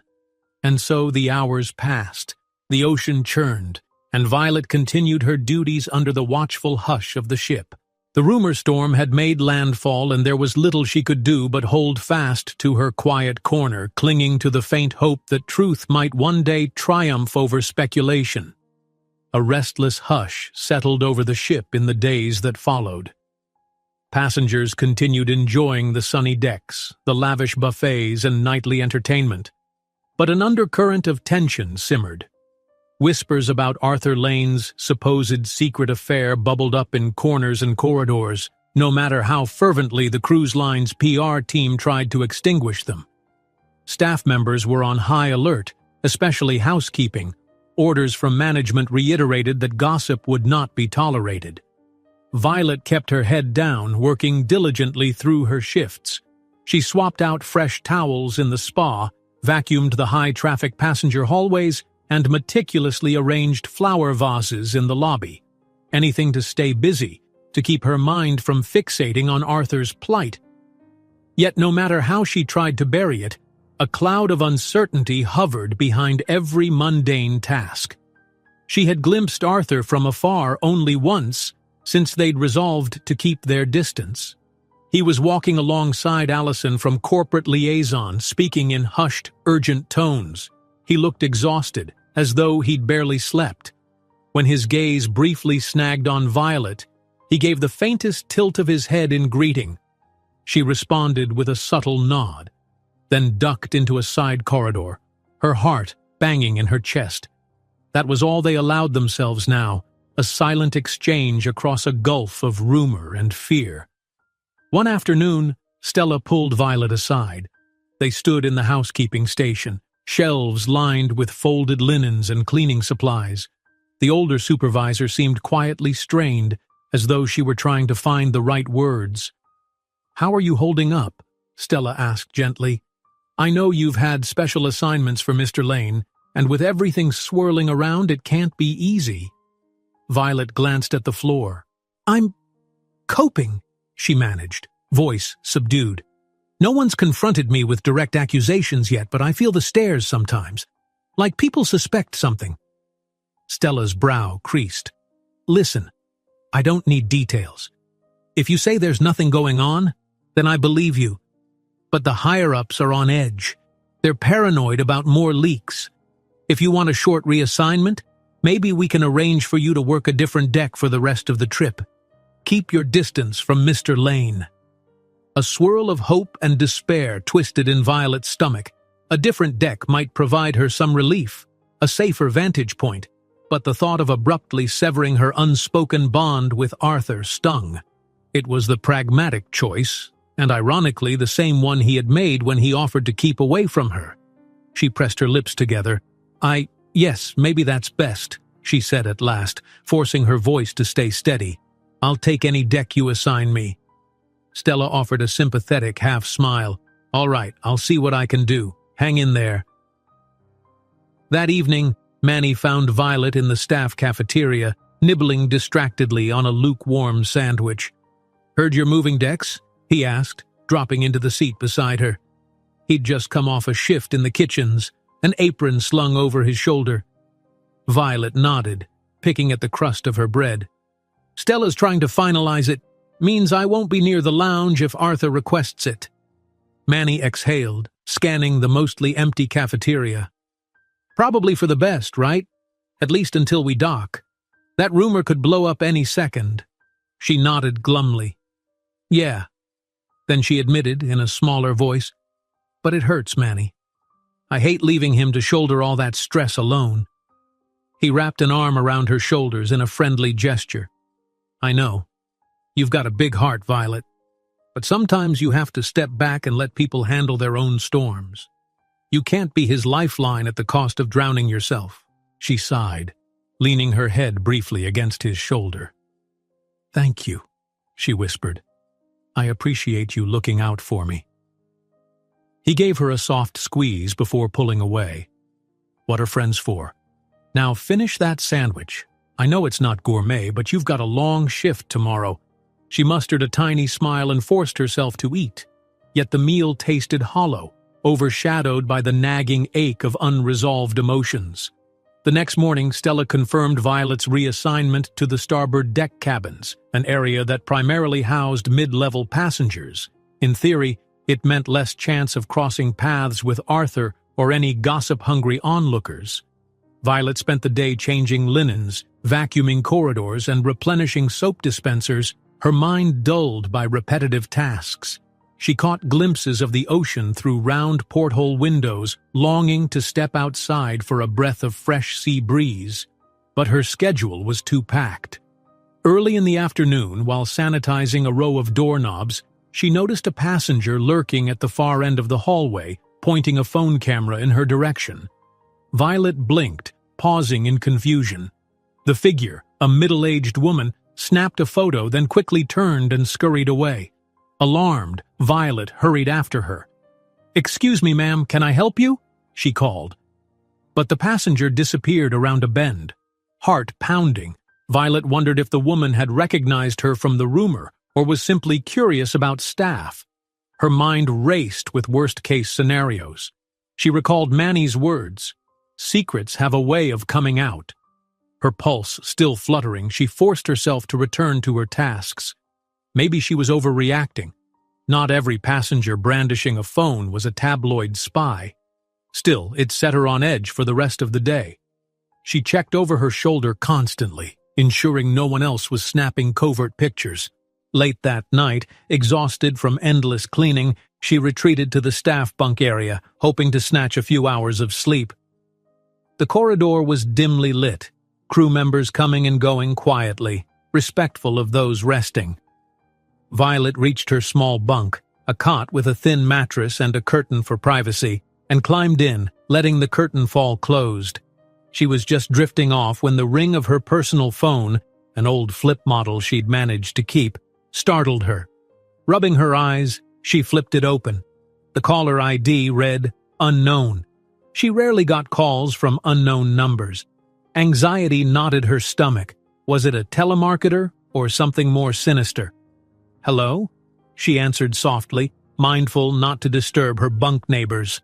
A low, tense voice came through. "Violet, it's me." Her eyes widened. "Arthur?" she breathed, quietly sitting up. "How did you—" "I asked Manny for your number," he said, sounding apologetic but desperate. "I'm sorry. I know I shouldn't be calling you. I just didn't know who else to talk to." Her heart hammered. "Are you all right?" He exhaled a shaky breath. "Not really. A new article just dropped. It claims they have a photo of me and the mystery staff member on the same deck corridor. They're threatening to publish it tomorrow if I don't give an exclusive interview. My lawyers are calling it blackmail, but it's murky. The tabloids love this sort of scandal." Fear prickled Violet's spine. That passenger with the camera, could it have been her? "Oh no," she whispered. "What do you plan to do?" "PR is telling me to negotiate, but I'm torn. I hate feeding the vultures.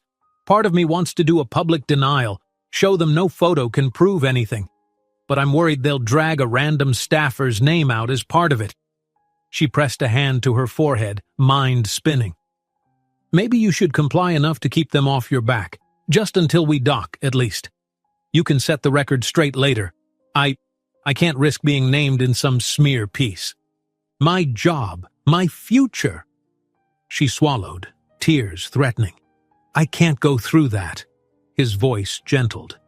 "I'd never let them destroy your life. I promise you that. But I also know how tabloids can twist every word. They might not care that I give them a denial. They want drama." Silence stretched, thick with dread. Finally, he said, "I don't want you to feel guilty for any of this. None of it is your fault. If I could turn back time and protect you from it all, I would."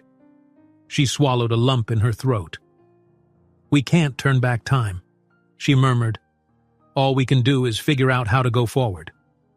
He gave a quiet, humorless laugh. "Always the practical one, aren't you?" "I try," she said softly.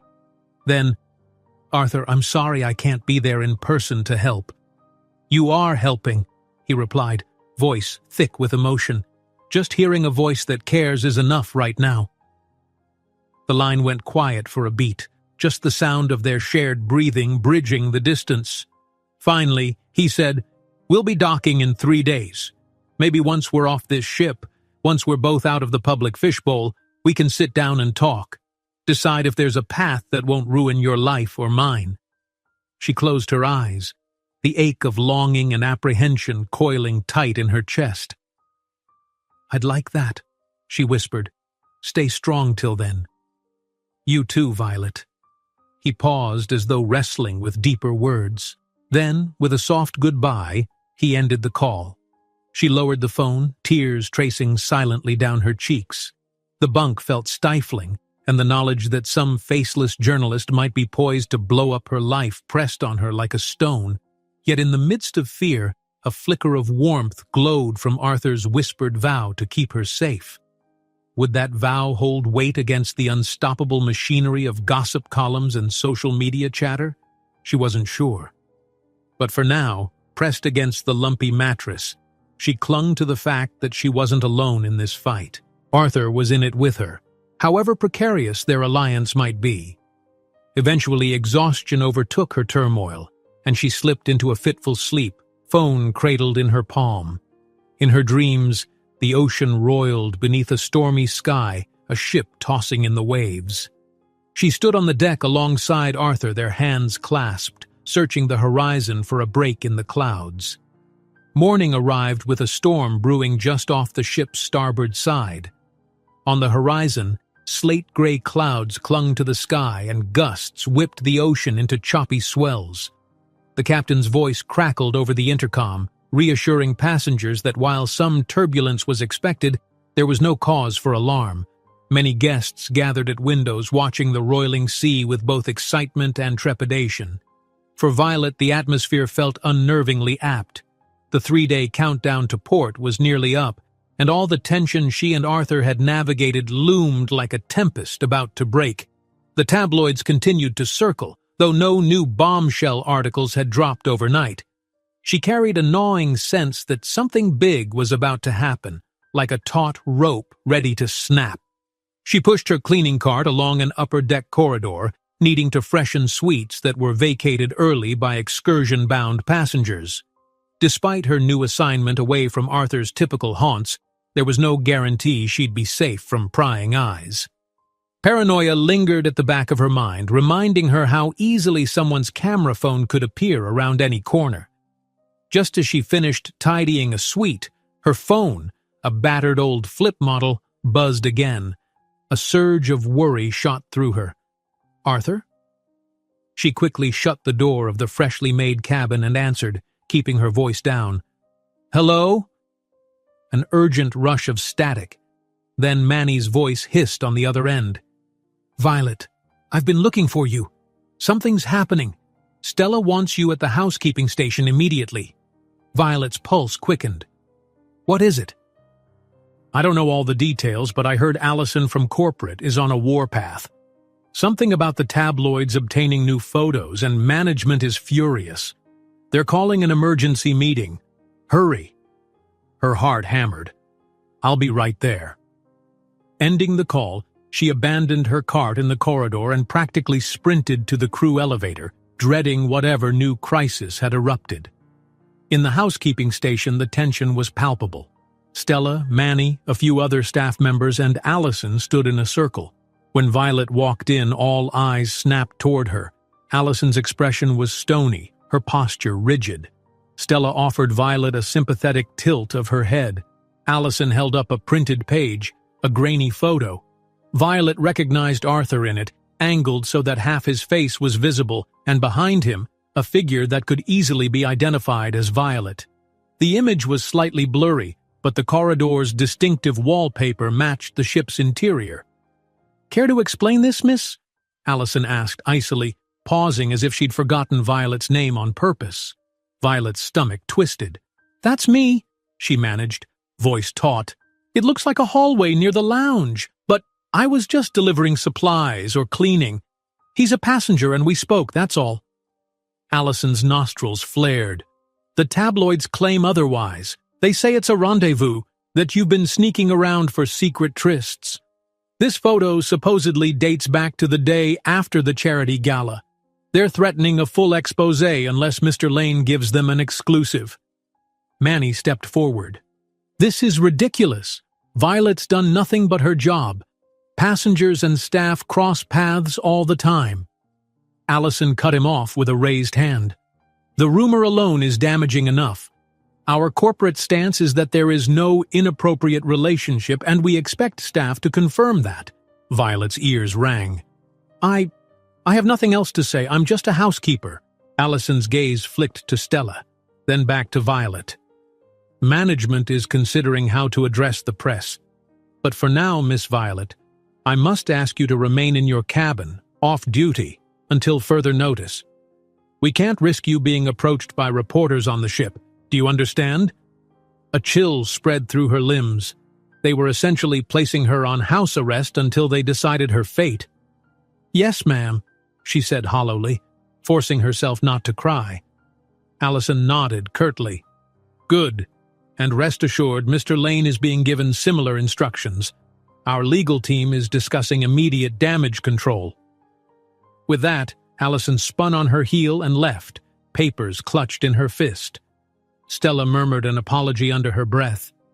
"I'm sorry, kid. We'll figure this out." Manny gently squeezed Violet's shoulder, his eyes brimming with sympathy. Violet just stood there, numb, until Stella quietly instructed another staff member to walk her to the crew cabins. "Don't talk to anyone and stay put," Stella added. "We're trying to keep this from escalating." Hours passed in suffocating isolation. Violet perched on her bunk, arms wrapped around her knees, staring at a porthole that displayed a bleak patch of sky and surging waves. She felt trapped. The hush was broken only by occasional overhead announcements about the weather. She had no idea what was unfolding elsewhere, what Arthur was being told, how the rumors were evolving. For all she knew, the tabloids might already be spinning elaborate tales. Eventually, a commotion in the corridor outside startled her. Footsteps, then Stella's voice, stern and urgent. The door opened, and Stella poked her head in. "Violet, come with me." Heart racing, Violet stood. "Why? Where?" Stella grabbed her by the elbow and practically guided her down the hallway. "Management realized confining you here might actually make things look worse if the press found out. They want to put out a statement saying there's no relationship and you're free to continue your duties. But first, you need to speak with Mr. Lane to confirm both of you will deny any romantic involvement." Violet's heart twisted painfully. She knew this day was coming. They'd prepared to do exactly that, to lie if necessary. But facing it now felt like a blow to the chest. "All right," she whispered. Stella led her to a small administrative office near the ship's main lobby. Inside, Arthur stood with Allison, a grim expression etched on his face. The second Violet stepped in, their eyes locked. The swirl of emotions in his gaze made her want to run and embrace him. But of course, that was impossible now. Allison cleared her throat. "We have limited time. The tabloids are threatening to publish by tomorrow morning. We'll release a joint statement on the ship's website tonight." She glanced pointedly at Violet. "Mr. Lane has already agreed to deny any improper relationship. You'll do the same, Miss Violet."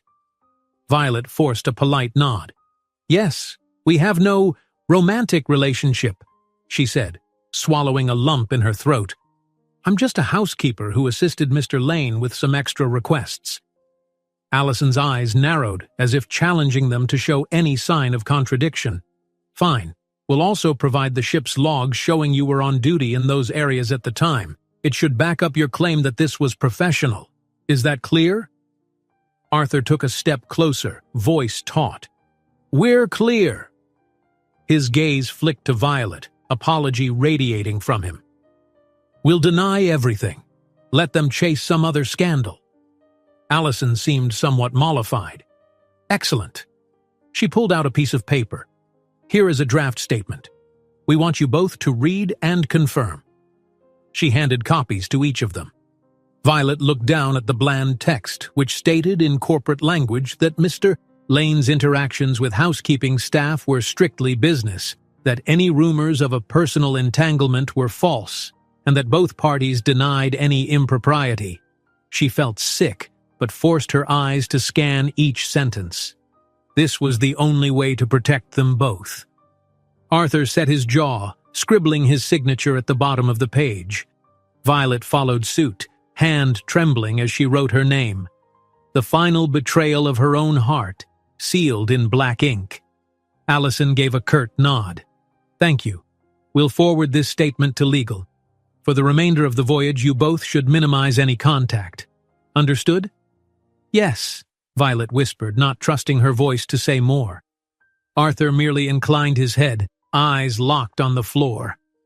Allison departed, the statement in hand, leaving them momentarily alone with Stella at the door. Stella, clearly torn, said quietly, "I'll give you a minute." Then she slipped out. Silence. Violet and Arthur stood a few feet apart, the overhead lights buzzing faintly. Outside, thunder rumbled as the storm finally neared the ship, rattling the windows.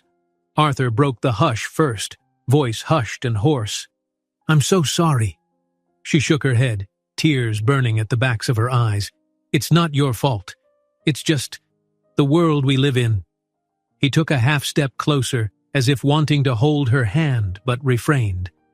"For what it's worth, I'm still determined to see you when this is over. When we dock.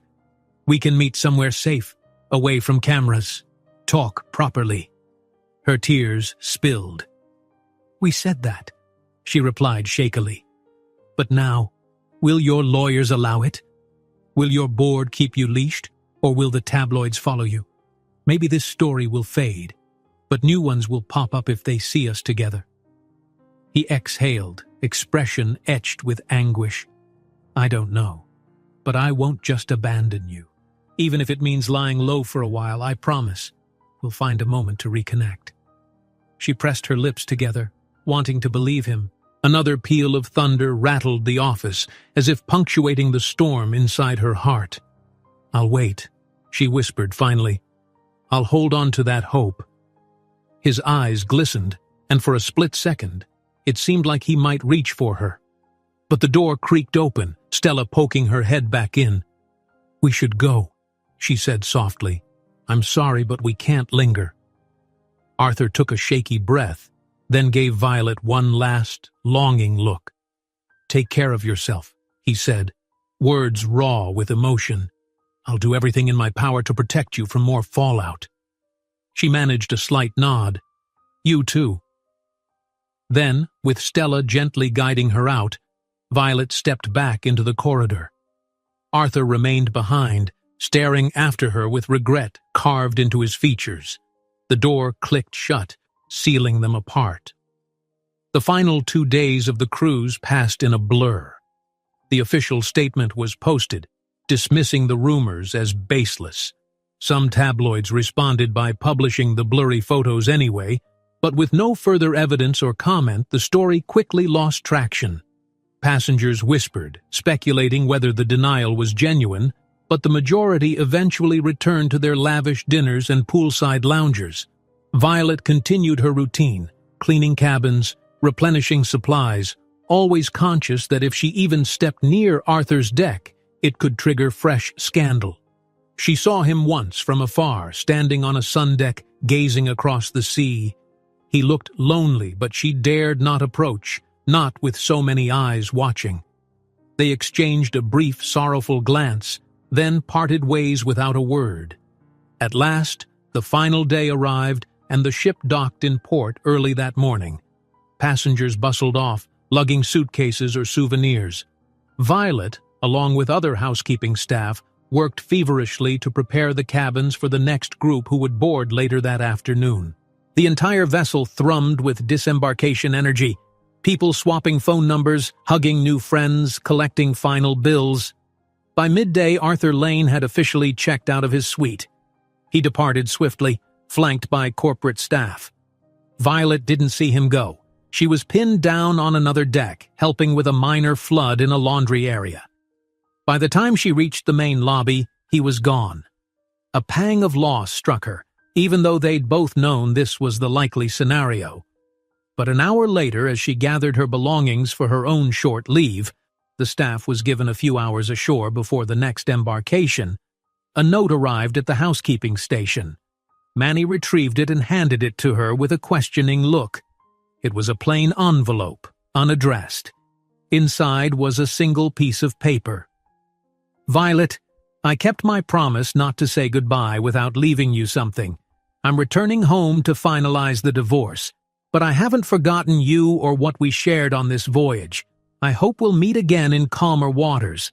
I'll send a proper letter once I've cut the ties that chain me. Thank you for reminding me there's still kindness in this world. Arthur." Her vision blurred with tears.